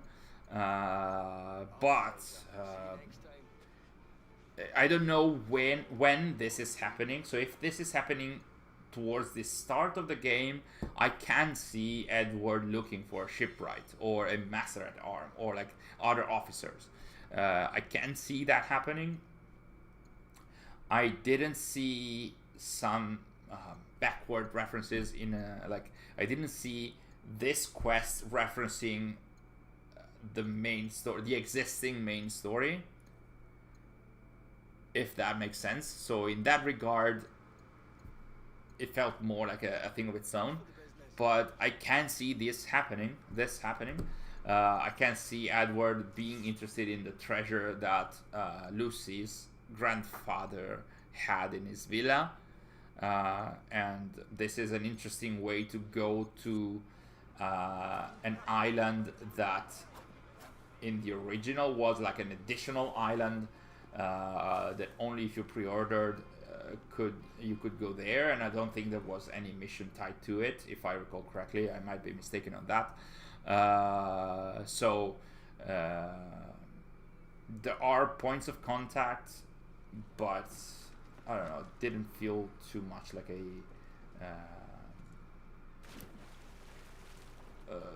a thing that is okay, this is part of Edward's story. It feels more like this is something that Edward would do, if that makes sense. But I would have to complete the whole quest line for Lucy to see if this is meaningful to Edward.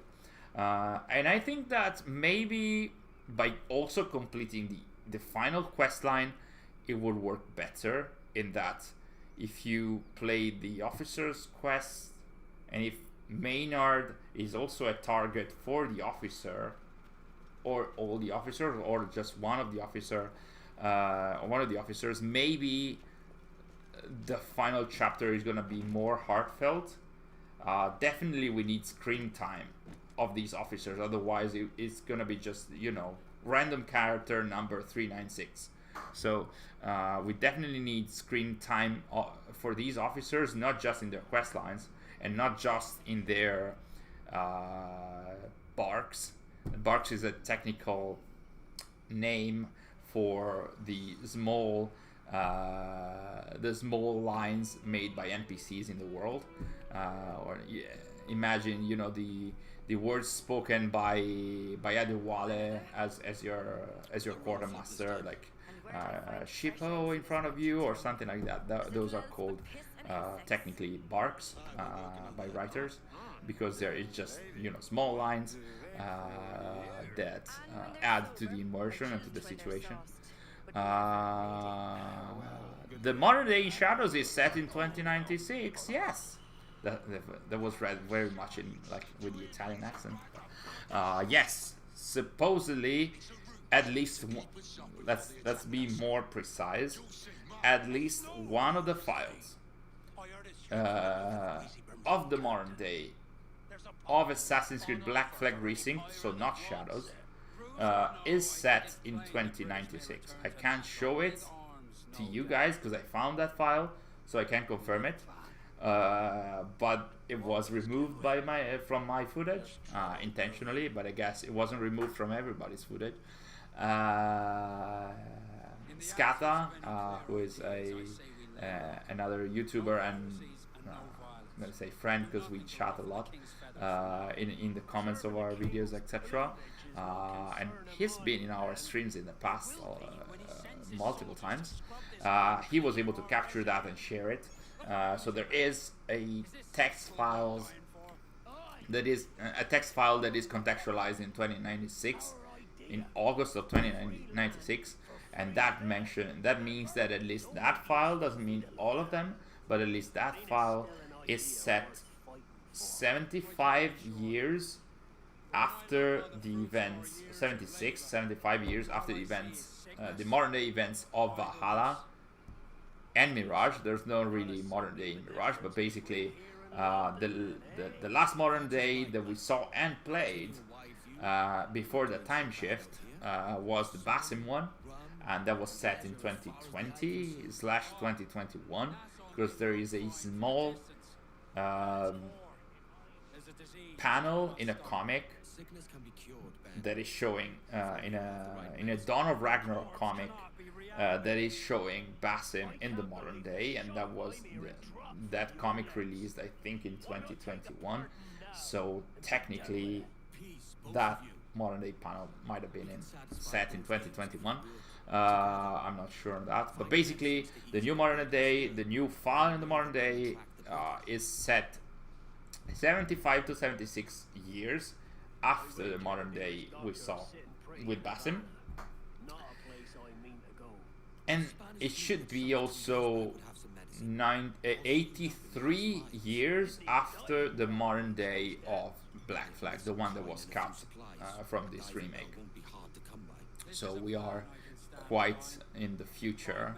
It shouldn't surprise you guys that it's in the future, like way far from the Basim modern day, because that was the case for Shadows as well.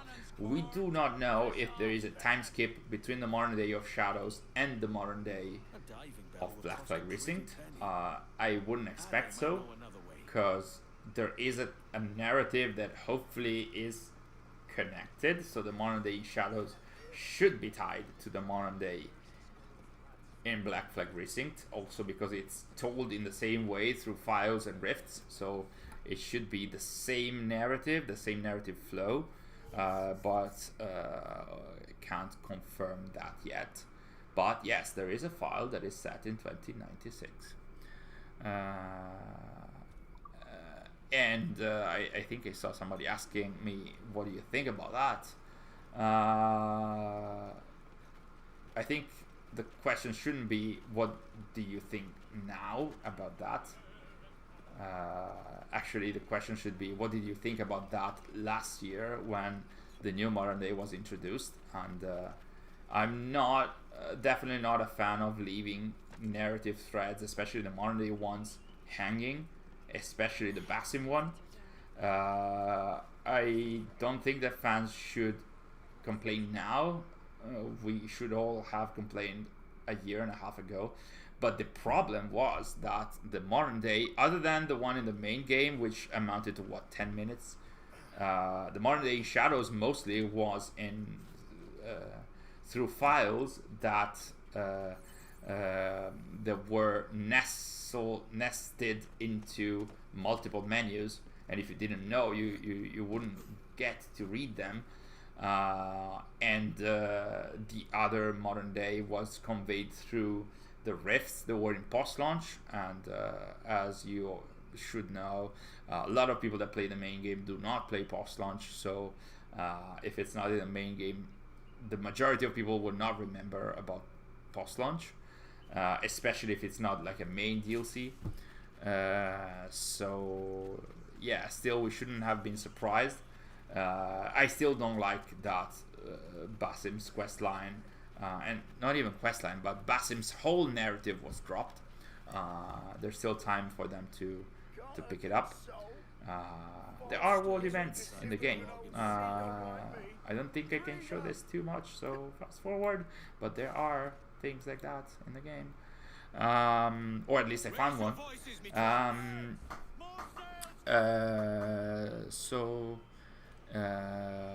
The Edward webtoon is not canon to me personally, but it still is. As far as I know, I haven't read it all. I read the first season. I'm still missing 2 seasons of chapters. That means, like, I don't know, 100 chapters. I'm so late in that. Sucks the human shield doesn't zoom like in AC3. Yeah, it doesn't zoom. It's still a very cool animation, but it doesn't zoom as in you actually shielding yourself behind the body. I'm not sure. Yeah, I also am not sure if in Black Flag there was the zoom. I would imagine there was, because I don't think that they would change the animation of the zoom. They would just keep it as it was from AC3.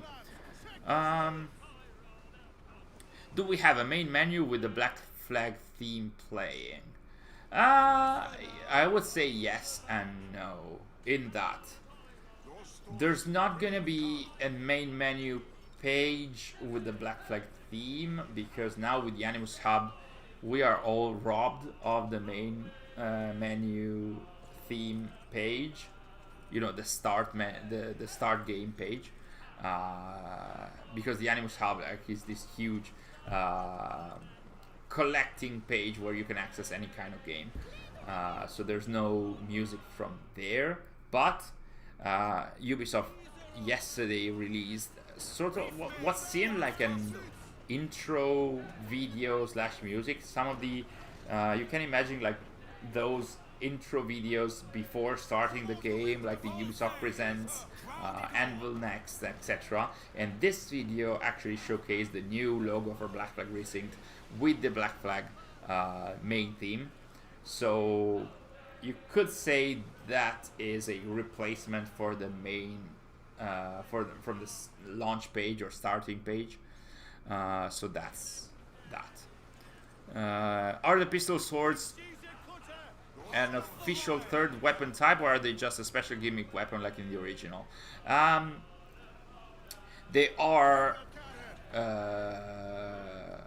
no, I think they are a subset of the sword weapon type. So you could call it a gimmick, but yes, pretty much. So there are 3 types of swords, and they're all in the same inventory slot. That is the sword one. And so there is the cutlasses, the rapiers, and the pistol swords, very much like in the original. So I think it's gonna be pretty much like in the original. Tailgate. Oh my god, how many questions and comments. I'm so happy to see all your comments, guys. I recently replayed Odyssey, so I recognize that. Oh, I don't. What did you mean, tailgate? Can you? What do you mean? You recognize that? Was it mentioned who voices Lucy Baldwin? No, it wasn't. As far as I remember, it wasn't mentioned at all. I might be mistaken, but not her.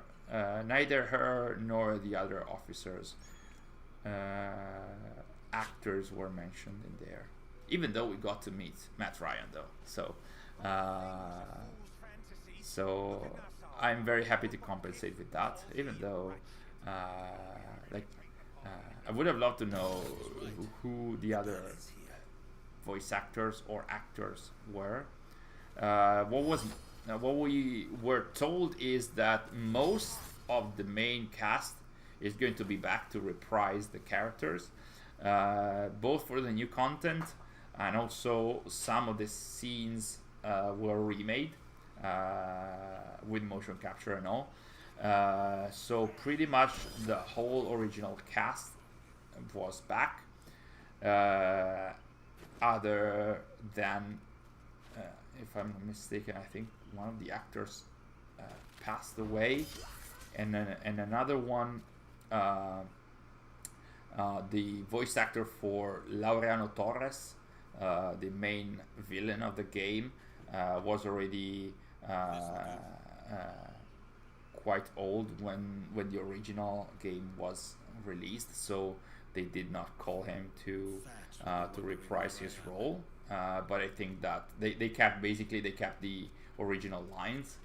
I think this was mentioned. Other than that, most of the cast, meaning the voice actors for Blackbeard, Steve Bonnet, Charles Vane, you name them, and Bonnie, all the main cast, or most of the main cast, is back, even for the new content. At what point in the story do we get the Padre? I don't know. I mean, I don't think we know at which point in the story we get any of them, pretty much. I don't know, honestly. I hope it's... That was too much of a dynamic weather change, I think. It wasn't even weather, it was just color palette or something. Like, this is because Nassau, in this specific sequence, this is sequence 6, is affected by, I don't know, pestilence, or like people are feeling bad, and we're looking for medicine, right? So around the location of Nassau, it's all, you know, gloomy, etc. The moment you get out, there is like a whole shift. See that? This is a little too much on the nose. But yeah, this is to show that that location is in bad shape, etc., etc. A hex on Ubi if these animations show up in Hexe. True. Did you see the recent gameplay footage? Yes, I did see that and share that online on all of our social profiles. That is also the reason why we had to postpone the stream. One of the, not the only one. The bananas look too modern, but it's not bananas. Those are, what's it called? Not plantation, what's it? Plantain. So it's not bananas. The modern day files show up in the map, or do you just have to stumble across them? Ask Lavin or Lavin. They do appear in the map. Let me see. I think they do.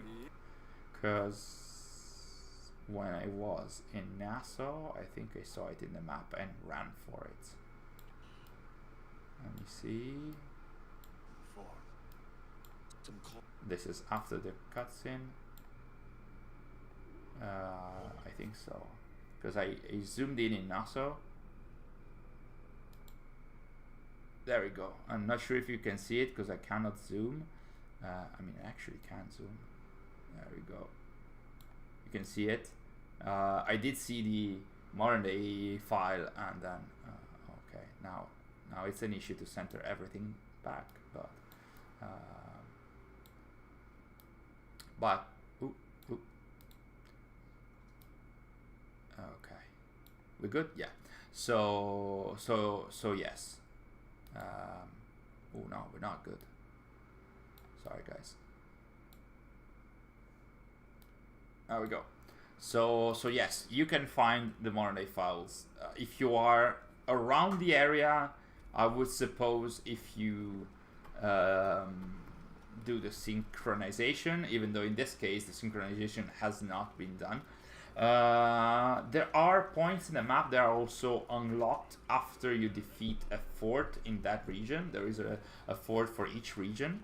So even in that regard, my suggestion is to always, where were we? Okay, around here. My suggestion is to always unlock the map, so it's probably easier to see the modern day files. 100% synchronization is gone by that name, because we're not synchronizing Desmond's memories. I don't know, but additional optional objectives are still in some of the missions, namely the assassination contracts. You're gonna get more in-game currency, nothing fancy, but still. So there is the optional objective. So if you want to add flavor and gimmick to your specific assassination contract. I'm guessing Resynced modern day continues the stuff with the guide and the ego AIs. I have no way to tell you, currently at least. I don't know. I don't think that Ubisoft is going to go as detailed as saying if this is framed with the ego AIs and the guide AIs. I hope so, because otherwise, like, starting a different modern day I would not like it unless this was outside the animals. I would definitely enjoy going, like, having gameplay outside the animals in the modern day every day of the week. But anyway, that has no emotion to it. Also true. Sorry, I'm very behind like I'm very late on your comments, but that's a very nice joke. Lucy, my beloved, when are we going to get more Shadows story videos? That's a very good question.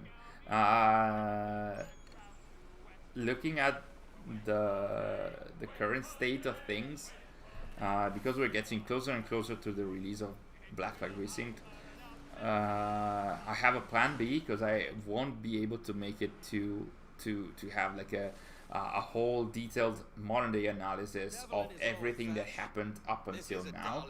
So if I can make it, which is definitely not confirmed, not sure if I can, but the plan would be to have like a main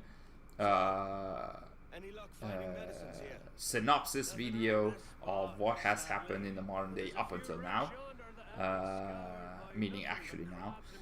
So all that has been released up until now, and there might be some, I mean, there was a teaser in Shadows for upcoming modern day content, or like a new rift or something, so that also is something that might lead into Shadows is modern day, Black Flag Resynced modern day. So I would love to try and make a synopsis video, or something like where are we before starting the game. I'm not sure if I can make it in time though. Can Lewis win a race this season? This is not really about Black Flag, but I'll take the question. It was a very nice race yesterday for Lewis Hamilton. We're talking about F1. I'm not sure. I don't think so. I don't think Ferrari has it in them currently. I hope to be countered on that, but yeah. Did Darby write the new modern day here too? The answer is no, as far as I know. So I think that Darby commented that at some point he was meant to be in the to be working on the Animus Hub content, the modern day content, and then he was too busy on Hexe to do that, something like that. So as far as I know, the modern day content is handled by a dedicated team, the Animus Hub team, or I don't know if it's still called the Animus Hub team or something like that, that is led by content director, or was led by, with Shadows at the very least, by content director Ben Swindon. There isn't much public information about who else is working on that team. Back in March of 2025, was March or January? Maybe it was January of 2025 when I was invited to Ubisoft Quebec for the previews for Shadows. I also met Andréane Meunier, who is also part of the main brand team currently, and she at the time presented the new modern day to us. So she also may be involved in the Animus Hub team, but Darby, as far as I know, unless that has changed recently, is not involved in the modern day. And that's mostly what I know from the public information that has been revealed about the Animus Hub and the modern day story. No worries, I'm getting deaf as I age. This time I might come soon. sorry guys. Do you think Blue Fox is asking, do you think combat will be dull over time without weapon variety, or will the new combat be fun enough to negate that? That is a very, very good question. Very good question, Blue Fox. I found myself feeling very excited when a new combat sequence was coming up while I was playing. Meaning that I felt really excited. The underwater game. Sorry, I get distracted, but the underwater biomes are so friggin' incredible. I think it's one of the best environments in Resynced. The best looking one. I think it's one of the best, if not the, it is the best looking underwater environment in all the AC games, and I would say in all games, full stop. The water tech in this game is friggin' amazing. But back to your question, Blue Fox, I felt really excited every time I played, and every time I tried combat. I think that's because of the mixture of the takedowns and the I mean, I didn't feel myself like using the weapons, as in the swords. How can I put it? Like, the swords were just one of the various, to me, one of the various actions that you could do in combat. Like, I didn't feel like using the swords as they were a weapon type per se. Like, it didn't feel like in Shadows, like I want to use this the katana, and then I want to use the tanto, and then I want to switch to Yasuke so I can use the heavy mace, the kanabo, and whatnot. Like, this felt more like I want to enjoy combat like a play style, and mix and match.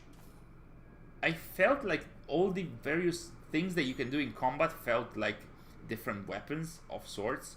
Like, I'm gonna attack, and then I'm gonna try and do the takedown, and if the takedown doesn't work, or I cannot do the takedown, then I'm gonna try and do the leg sweep. If the leg sweep doesn't work, I'm gonna try and kick this guy against the wall, and then see if I can do a takedown from there. If it's a huge guy, then I can break their defense through the guns.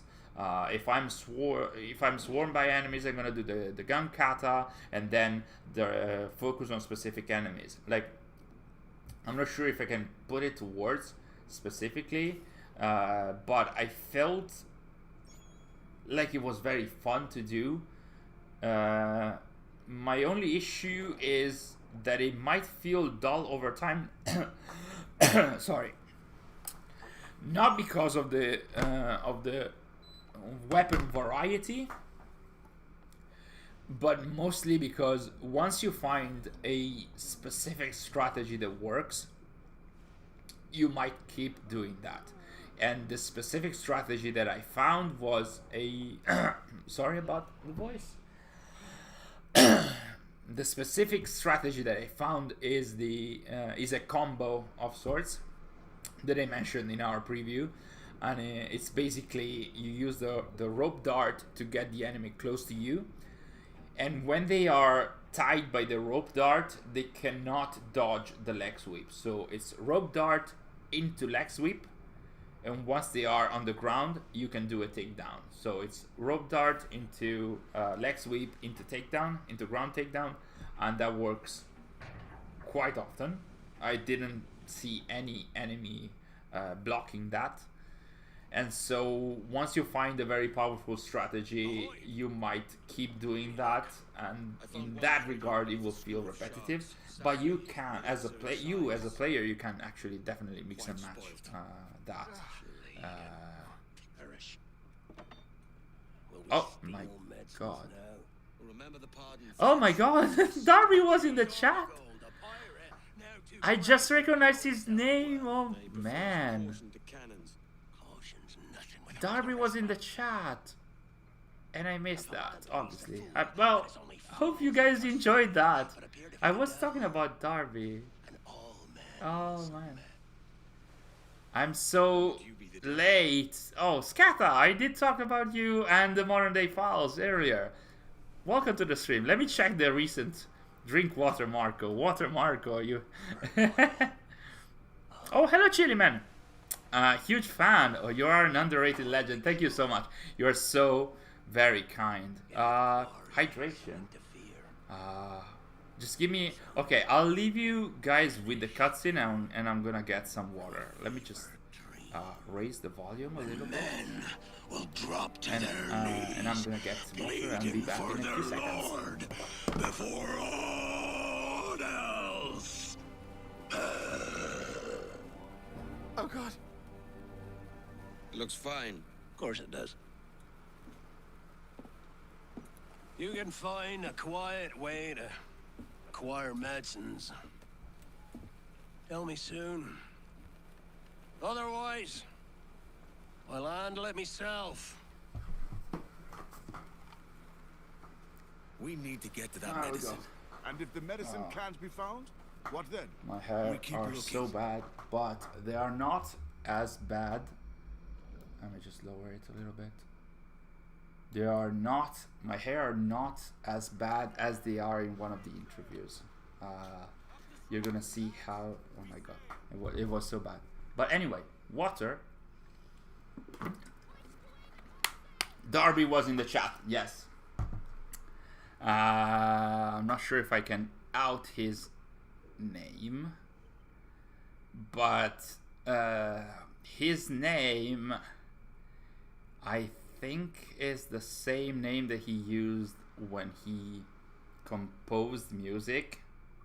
Did you know, guys, that I'm not sure if he was part of a band, and he had I think it's still active somewhere. There is a page with some of his music, and there is an amazing version of Star of the County Down, which I think is also one of the songs or shanties from Black Flag. There is an amazing rendition of Star of the County Down, sung by Darby. I definitely wish I could let you guys hear it. Let me see. This is something that I'm just improvising here. Do we have more land available? Yes, Darby also wrote a great novel called The Halter. Yeah, it is really the concept of that is incredible. It's really nice.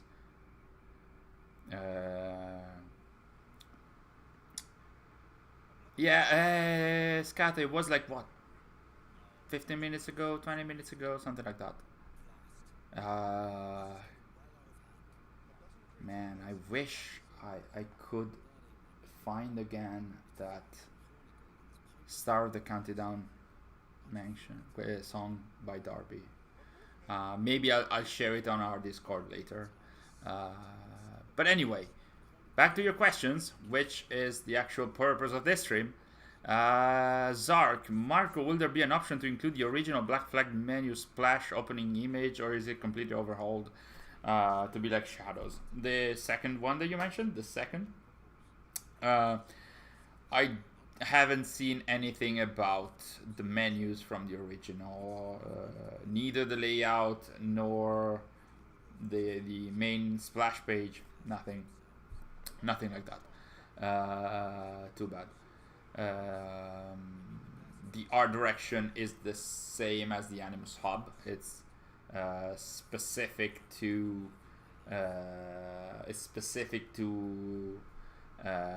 Black Flag, but it's still the Animus Hub. Thank you so much, Shiskis. Like, they have gone already, but it was so nice to have you in the stream. I'm just catching up on your comments. Autographic is one of his bands. Oh, he had two. Yeah, I remember about Autographic. Matteo, you are a huge fan of Darby. You know your Darby lore for sure. Autographic is one alias that Google AI gives. Yeah, it's true. Do you think that Ubisoft Singapore has time to adjust the animation that everybody is rightfully complaining about?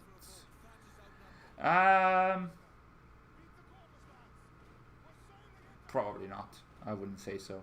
I mean, animation need to be recorded and everything, and then set and test that do not have bugs, and that they work with any kind of character in any kind of outfit. Like, can you imagine, like, if you are wearing like a bulky outfit, like the Captain Kid or whatever, like the red huge outfit for Edward, and you're changing the animation and it doesn't work in the scene.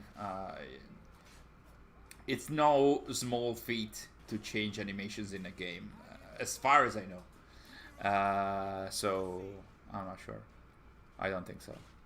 It's all on his website. You cheated, Matteo. You cheated, Matteo. Can enemies attack forts and capture it again? I don't think so, Muhammad. I haven't seen it in the preview. It wasn't in the original. I don't think so. Chiliman, hey Access, I think I know which pieces of Eden might be in Assassin's Creed Hexe. The Ankh of Eden, the Scepter of Asset, and the Apple of Eden 4. Interesting. Maybe we should have like a stream about upcoming content and discuss this kind of stuff. The Ankh of Eden, was it still a thing? Because in Rogue it was debunked as something that didn't really exist, but I think that it was also mentioned somewhere else that it was actually a piece of Eden.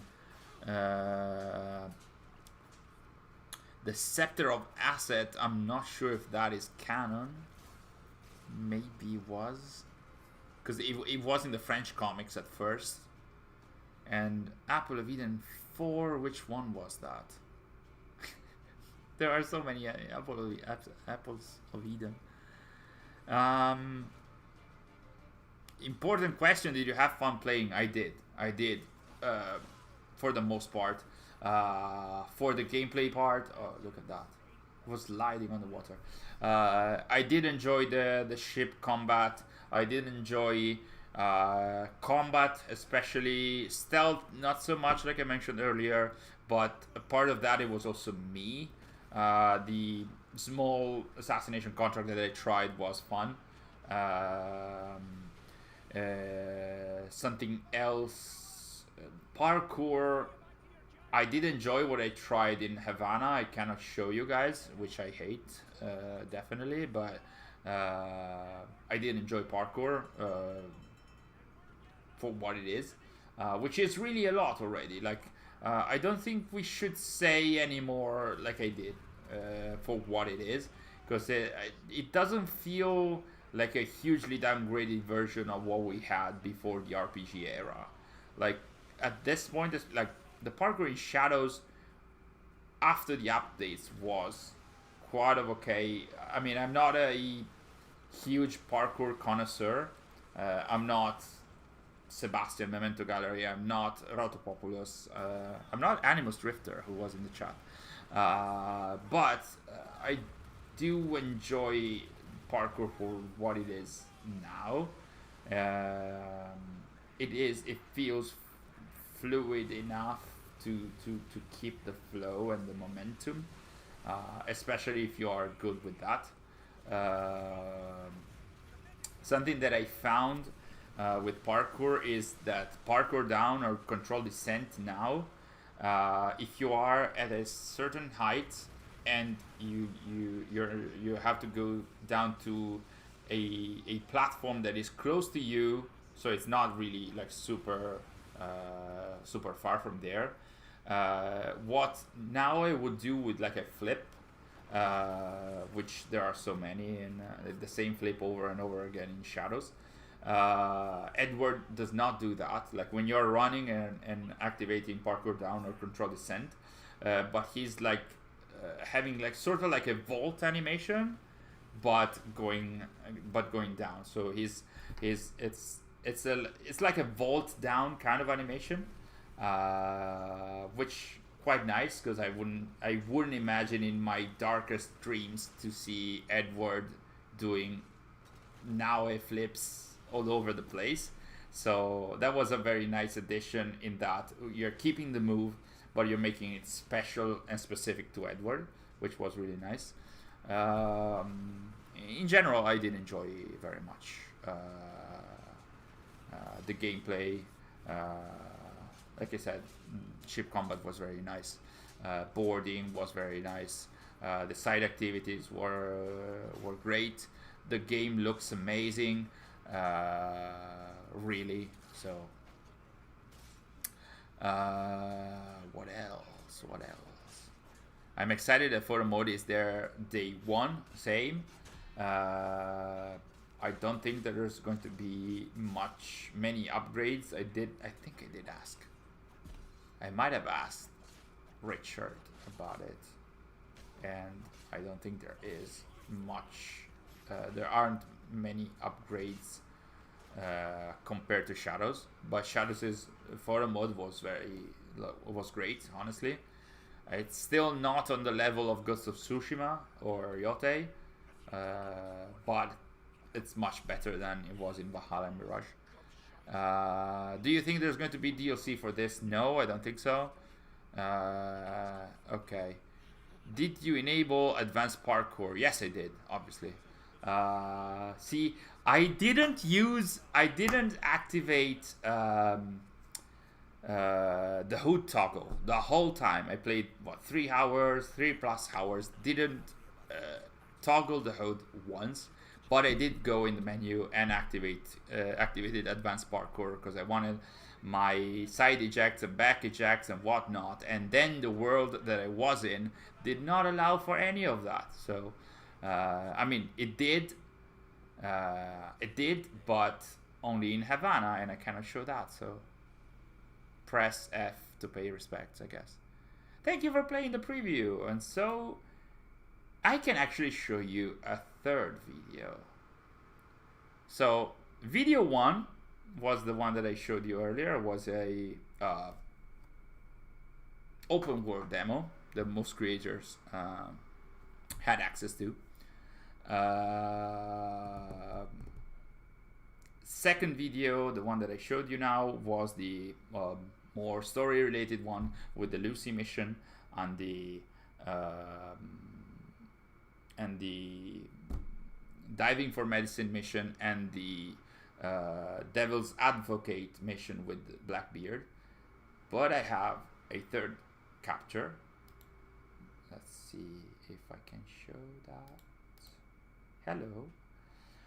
It's not much, but basically when we were in Ubisoft Singapore, so this is exclusive to the Ubisoft Singapore creators that visited the studio. Basically, we had a competition of sorts, where basically we had to conquer a fort, a difficult one, and see who was able to do it in the fastest time. Now, we had 2 rounds where we could test this, and sadly, I did not win. But in the first round, I came second. I came in second, and the winner was BPR Gaming, Billy from the UK, who won both rounds. So he was very, very good at it. So currently I'm going to show you my first attempt, which was the good one, and then the second one I wasn't even able to destroy the fort, so I can show you that as well, but it sucks basically. So this is my first attempt. I think it took me 5 minutes ish, and BPR Gaming Billy did it in 450 or something like that. So yeah, sadly we weren't in the same preview event. I would have loved to meet you, Scott. Honestly, it was sad.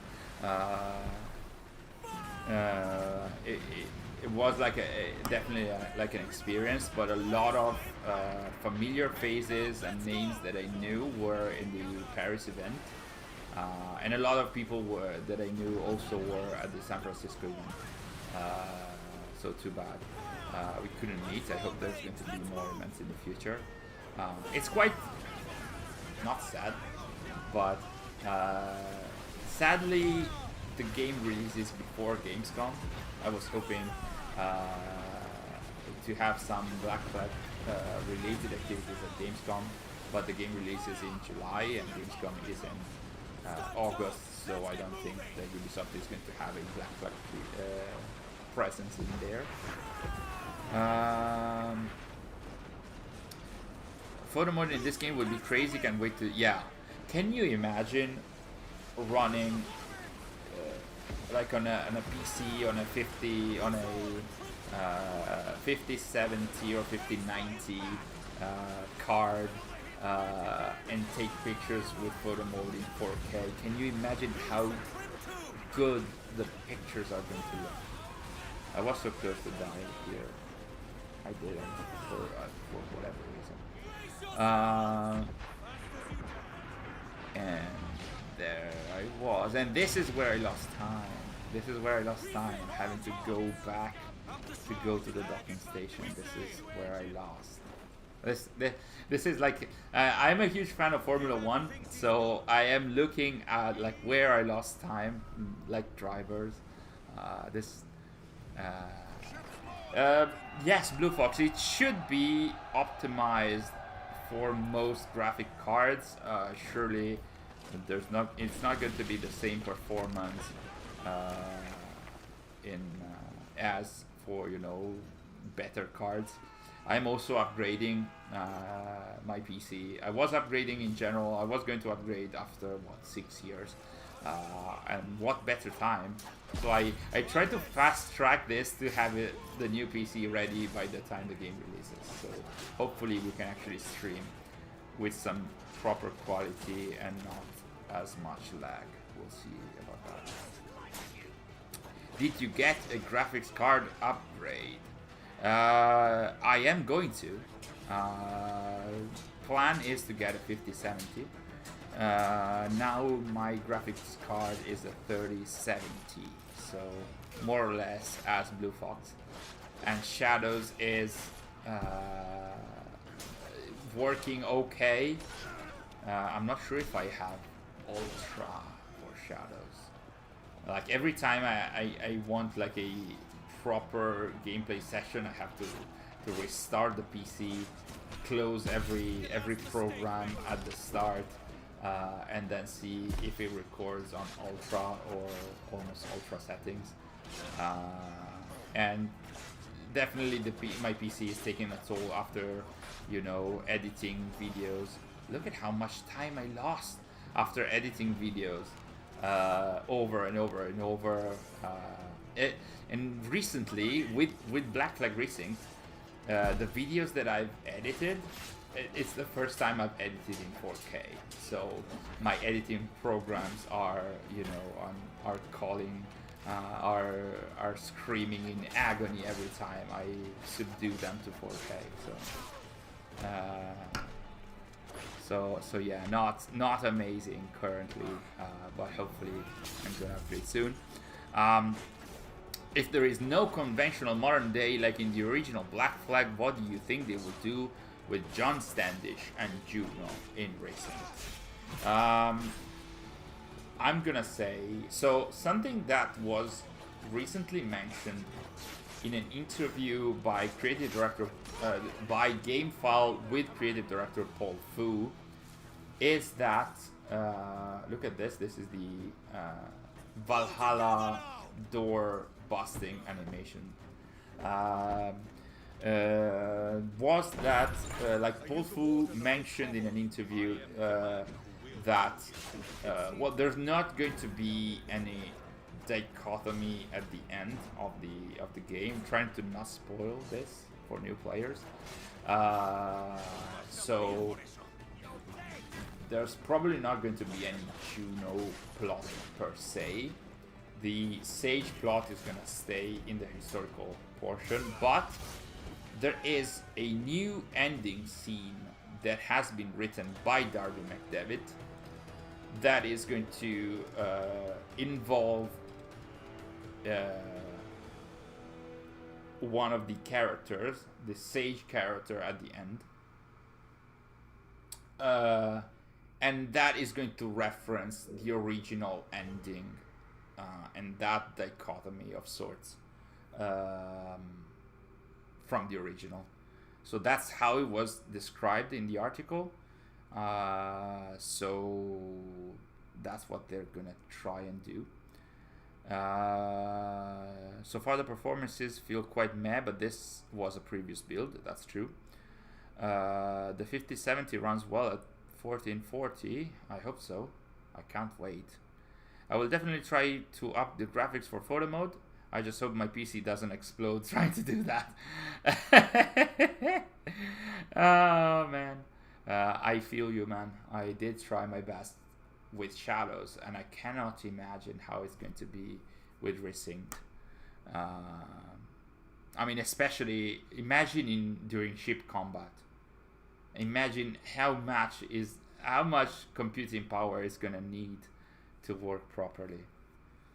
I mean, my PC, like current PC, wasn't able to show footage in 4K. Not even, you know, direct feed from the game, but footage in 4K, sometimes it had some issues. So, you know, not amazing.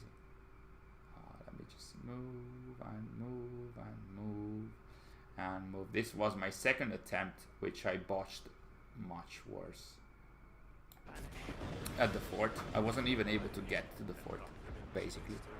For editing, the best is to get more RAM, but that's super expensive. I know. I definitely know, now that I'm trying to upgrade. I just exported upcoming video in 8K with your potato. Man, you are crazy, Scata. You are crazy. That was barely handling shadows on low setting. Oh my god, and you are exporting in 8K? Dude.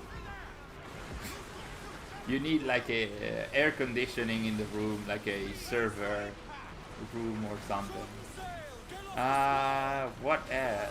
Will I be needing ear aids, Marco, before you play it? I didn't get that. Ooh, man, sorry guys. Is the volume too high? Did I get something wrong again on the volume? Or was it an issue? I don't get it. Is the volume okay? I think so, because I lowered it, but I don't want to F it up again. 12 hours video I have, was it? No, the volume was okay. Thank you, Matteo. What else? Did I miss any other question? Will there be additional quests in the remake to hunt Templars and collect armor keys? I don't think so. But the thing is, everything in the remake, it really has been, I hate the word modernized that they are using everywhere, but everything in the original is not exactly the same as, everything in the remake is not exactly the same as in the original.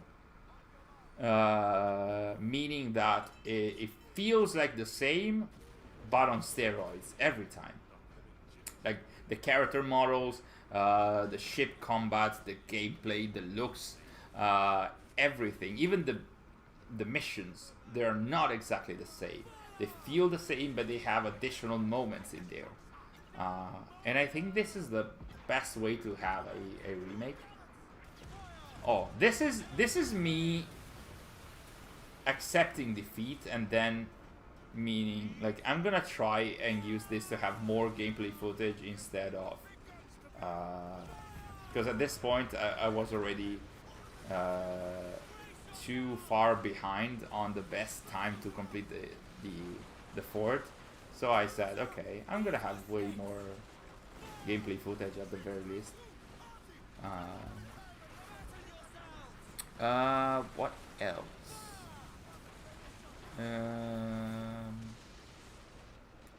I hate the new modern day Anonymous Hub. They spend way too much energy trying to appease the fake fans who will never be happy and focus on us real fans. How many additional islands are there? From the original, there surely are 3. There is Mystery Island, Black Island, and I don't recall the name of the third one. Plus, there are the new one, the completely new ones.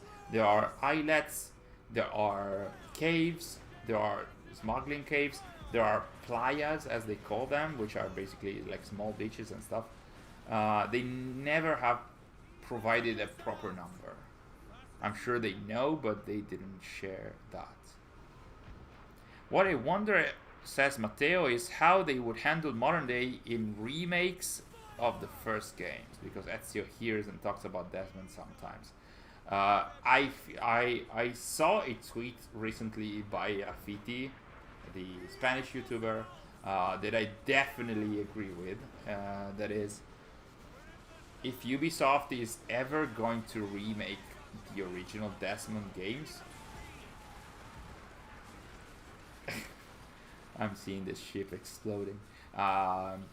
If it doesn't have a remake of the original modern day, it's not gonna feel the same. With Black Flag, I agree that this is the correct way to go, because the original modern day, which was detached mostly from the historical story, wouldn't have worked the same way. And still we are missing that dichotomy at the end between the sages, because of the removal of that modern day. In this case, like for the Ezio games, it would be even worse. Like I would expect devs to continue the Animus Hub story, which would be the sensible thing to do, but not having any kind of semblance of the connection between the Ezio story and the Altair story with the modern day would be like butchering the originals. So having the actual modern day from the originals, not sure, but having the connection between Ezio's story and Desmond's story, which you can have also through, I don't know, videos, or like something that reminds you of that, it's still needed. Like, I'm not sure if making the modern day playable, I mean, you could have the original modern day playable, as in people from the current modern day going into Desmond's memories and replaying that modern day. So you can do that. That would be also a way to see what happened to Basim in the modern day. Like, you can find his memories in 2096 and then explore what he did after the events of Valhalla in the modern day. And so you could also replay the modern day of the Ezio games as if they are memories. So if you do differently than what Desmond did, you could desync or something. So there still is a way to have in lore the original modern day replayable without it feeling detached from the current modern day, if that makes sense. I don't think that Kristen Bell would be willing to come back for a remake. She didn't come back from any of the other games after Brotherhood, so I don't think so. No. Discouraged Man 08. Hey Markuz, great coverage so far. Thank you so much. Do you know if there are more instances like the little stories with the notes and the environments shown in the Matanzas warehouse? I haven't been in the Matanza warehouse, so I'm not too sure what that is. But if it's documents in the world that are linked into new stories, yes, there's going to be more. I did show a document in the world earlier, so there's that.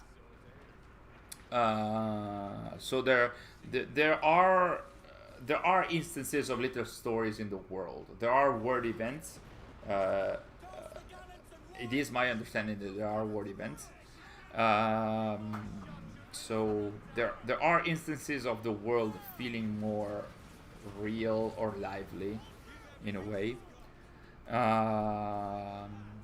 So yeah. Tim Horn is saying, hello to everybody, I'm looking forward to buying this game and playing it even if I still have my original 360. I'm not sure if this game is for the 360. Oh sorry, I got it wrong, sorry. You have the original for 360 and Xbox One. I mean, don't we all have our original copy of Black Flag? I am not showing my room currently. I used to have my collection back here, especially with also like some collectibles from the original collector's edition of Black Flag, etc. And that's because I'm moving to my stuff to another room in the house. So soon I might also stream from a different room where I can show my. There you go. Oh, look at that! This was so cool. It seemed like a cutscene for the completion of the fort, and then it was actually me dying. But yeah, new room, new stream, and I might also have already some Black Flag Resynced collectibles, by the way, that were handed out at Ubisoft Singapore. What else? I never heard why she quit doing the voice acting for the early Assassin's Creed games. If I'm not mistaken, there were rumors. Again, rumors are not confirmed, but there were, let's say she had differences with the creative team or vice versa, and there are rumors that the creative team had her killed because she didn't want to continue or something like that.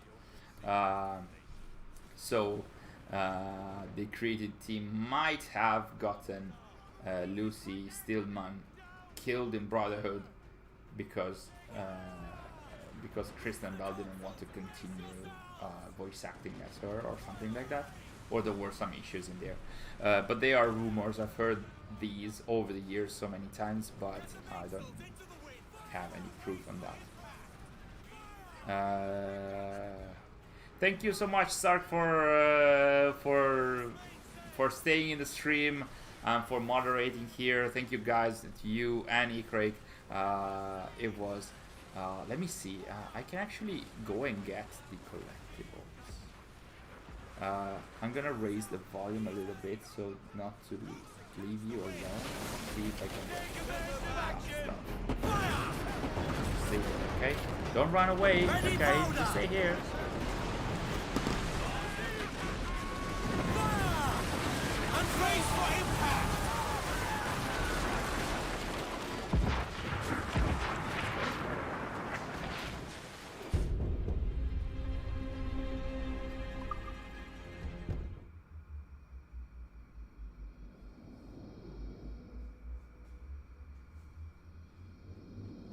No use wallowing about here. Right. All right.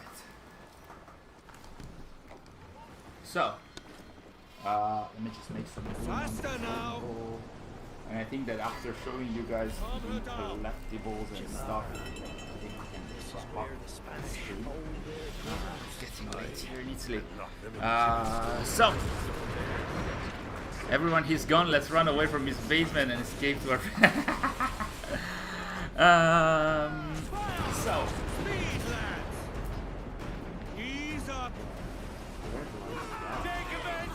So, where is this pendant here? It's no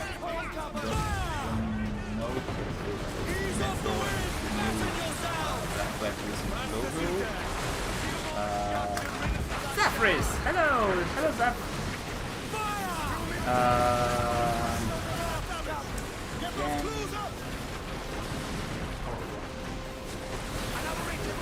this sticker. Speed, lad!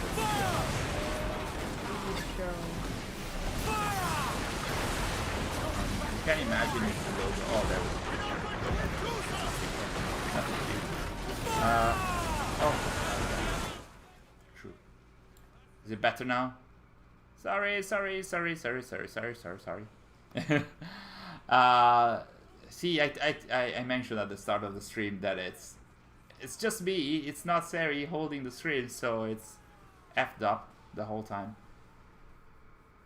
So let me just get back to the other video. Let's get back here. Is it starting? Yes. Let's move a little bit further and here. Right. So, do you have footage of Rogue Waves? Sadly, no.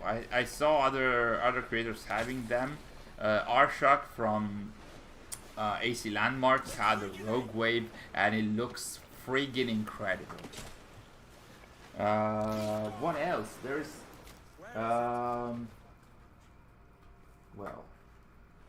and I'll go. So there's this sort of like postcard.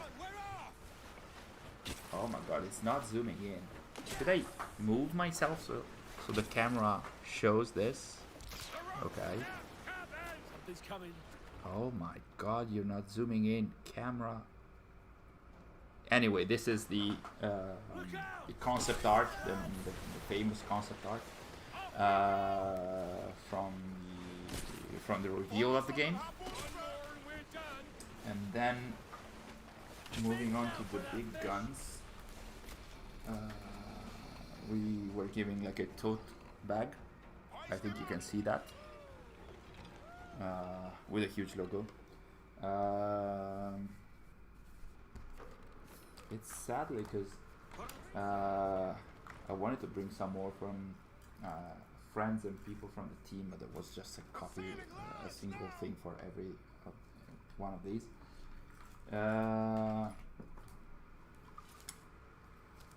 Yeah, the camera only has eyes.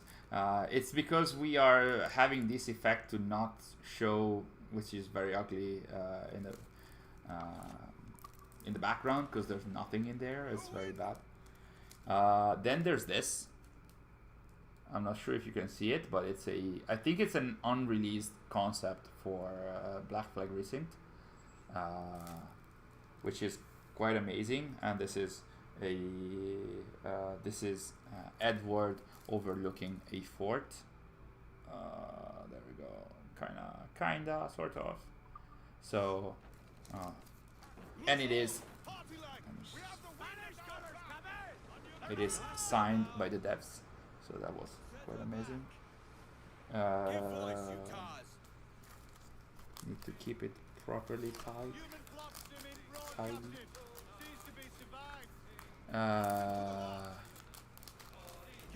Oscata is going.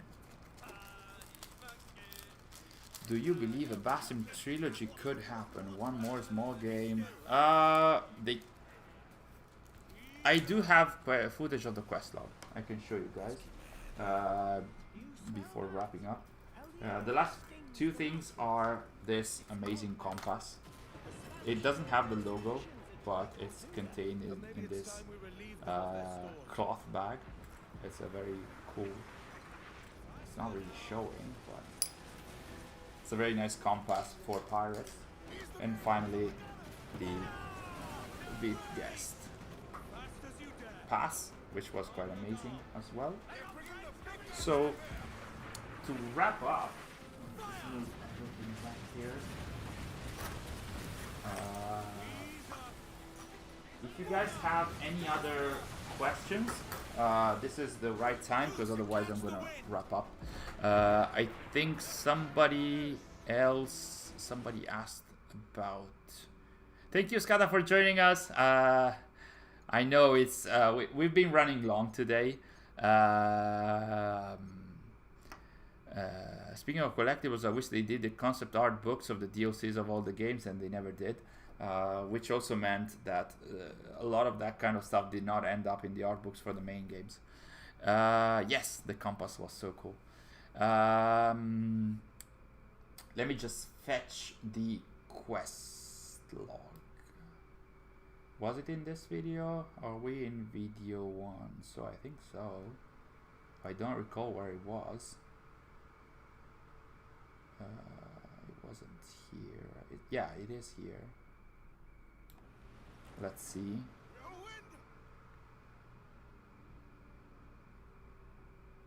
I think it was here, maybe.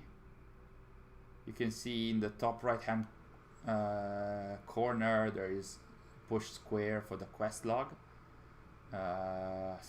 C, that's Italian. Yes, this is, I was exploring the map of the area where we could go. No, it wasn't here then. Sorry guys, it wasn't here. Or was it? Is this the same that we just saw? Yes. So maybe it was after I did the fort. We show it earlier and I can't recall in 3 hours where it is. So this was the whole fort. This is after the fort is completed. Maybe here. Not here. Gonna try one final time and then I'm gonna suggest you to check at the start of the stream. We definitely had that. Yeah, I don't think I can find it anymore. But yes, pretty much the quest log allows you, like if you have found some of the... yes, I'm still streaming. I'm still alive. Yeah, you can have a look at the early part of the stream, but basically if you have found some side activities and you have started them, like assassination contracts or main missions, it's going to, if you click the quest log button, it will show you a list of the activities by activity type. So it's going to be like main story, assassination contracts, 1 out of 3 or 1 out of 5, etc. And by activity type, you can select which one of these. Like in my case, I had like 3 assassination contracts, and from the quest log, I moved from main quest to assassination contracts, and then I moved between the 3 of them, and it moved the pointer in the map to show where the 3 assassination contracts were. So basically, it works like that. So you are in the mood of doing harpooning. If you have found it already in the map, you can, I think you can select that. Or if you are in the mood of an assassination contract, that's how it goes. Tailgate is asking, how do you feel about the UI? Good and bad. The bad is that it is similar / the same as Shadow, so there isn't much that is new to the UI. And the good, I'll surprise you by saying the good is that it's similar to Shadows and it's not that changed. And the reason why that is also good is lore-wise, it should be that way. Unless there is a time skip. We are the same person that is in the same animus that is just having a look at a different time period. So lore-wise, it makes sense that the UI is similar. From a fan's perspective, I would like to see the UI change every game, definitely. So on this land, I'm torn, like Connor used to say.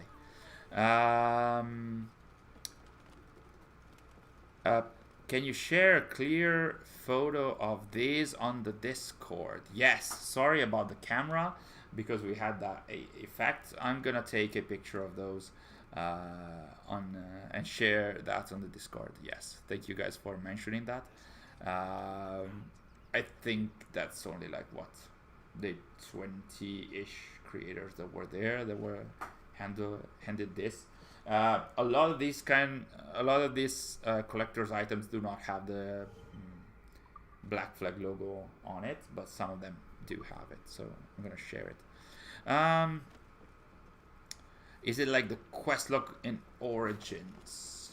It's definitely better because the quest log in Origins had like a whole list of quests, while in this case you have them grouped by activity type, so you don't have to go through all the various quests before finding the ones that you want to do.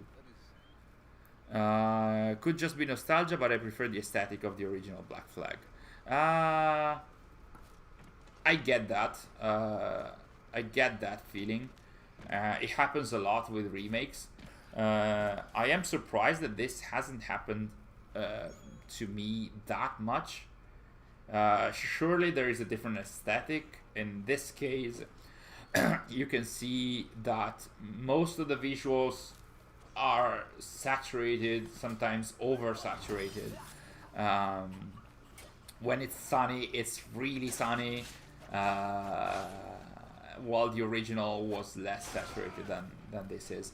And I think this is by design, in that I'm pretty sure that the devs mentioned, when I was in Ubisoft Singapore, they mentioned that they were going for what they called hyper realism. So basically, this is not. Is this going to be the quest log? No, definitely not. What they meant by hyper realism is that they wanted this to not just feel realistic, like as is something that is in real life, but go beyond that, like having the perception of what might be real even more than how it would be in real life. Because I think it was one of the artists that mentioned, like, if we were to portray a sunny day in the Caribbean, it wouldn't be as flashy, it wouldn't be as colorful, it wouldn't be as shockingly beautiful like this. This is going beyond realistic in a way. So that is one of the artistic directions in this.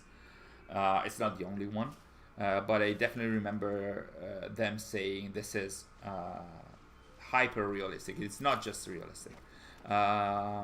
So I get why some fans might enjoy the aesthetic of the original more, because it felt maybe less colorful, maybe a little bit more grounded. I do enjoy this one a whole lot. Like the glow up is quite significant. The rain and storms look so unbelievably good, and think of the underwater sessions. That also is very hyper realistic in that.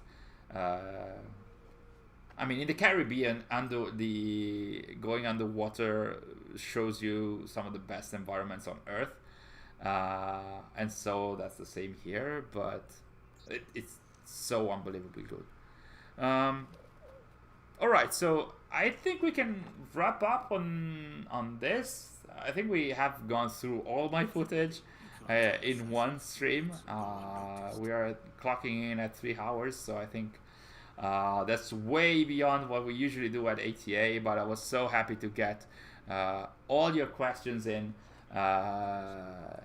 I wish I could do this way more, and maybe we're gonna do this more, maybe when the game releases, so we can have fun and chill out and discuss the game and whatnot. And chat has been nice too as well, so like Nick is saying. So thank you guys for behaving, for being some very good, how do you say, lads and lasses. Thank you guys so much. I enjoyed this stream so much. I wish we can do this more frequently. We could actually do this with, you know, the new clips that have been shared and stuff like that. Maybe. Once again, thank you guys so much for joining us, for joining me today. It was a real pleasure. Enjoy the remainder of the day or night wherever you are. Keep an eye out on our channel. We still have the two dev interviews with creative director Paul Fu and and game director Richard Knight to share. I can also mention something that I think I mentioned on the Discord. The original preview. Well, I released a preview video for Black Flag, and it's for Resynced, and it's 35 minutes long. Originally, it was meant to be 50. So what I cut from the original is going to actually end up in a part 2 of a preview, which is going to release, I don't know when. But you can look forward to a second part of the preview with more first impressions and commentary on aspects that I didn't cover in the first preview. So you can look forward to that as well. So keep an eye out on the channel. Take care, stay hydrated, so not as I was during the stream. And I'll see you all very, very soon. Goodbye.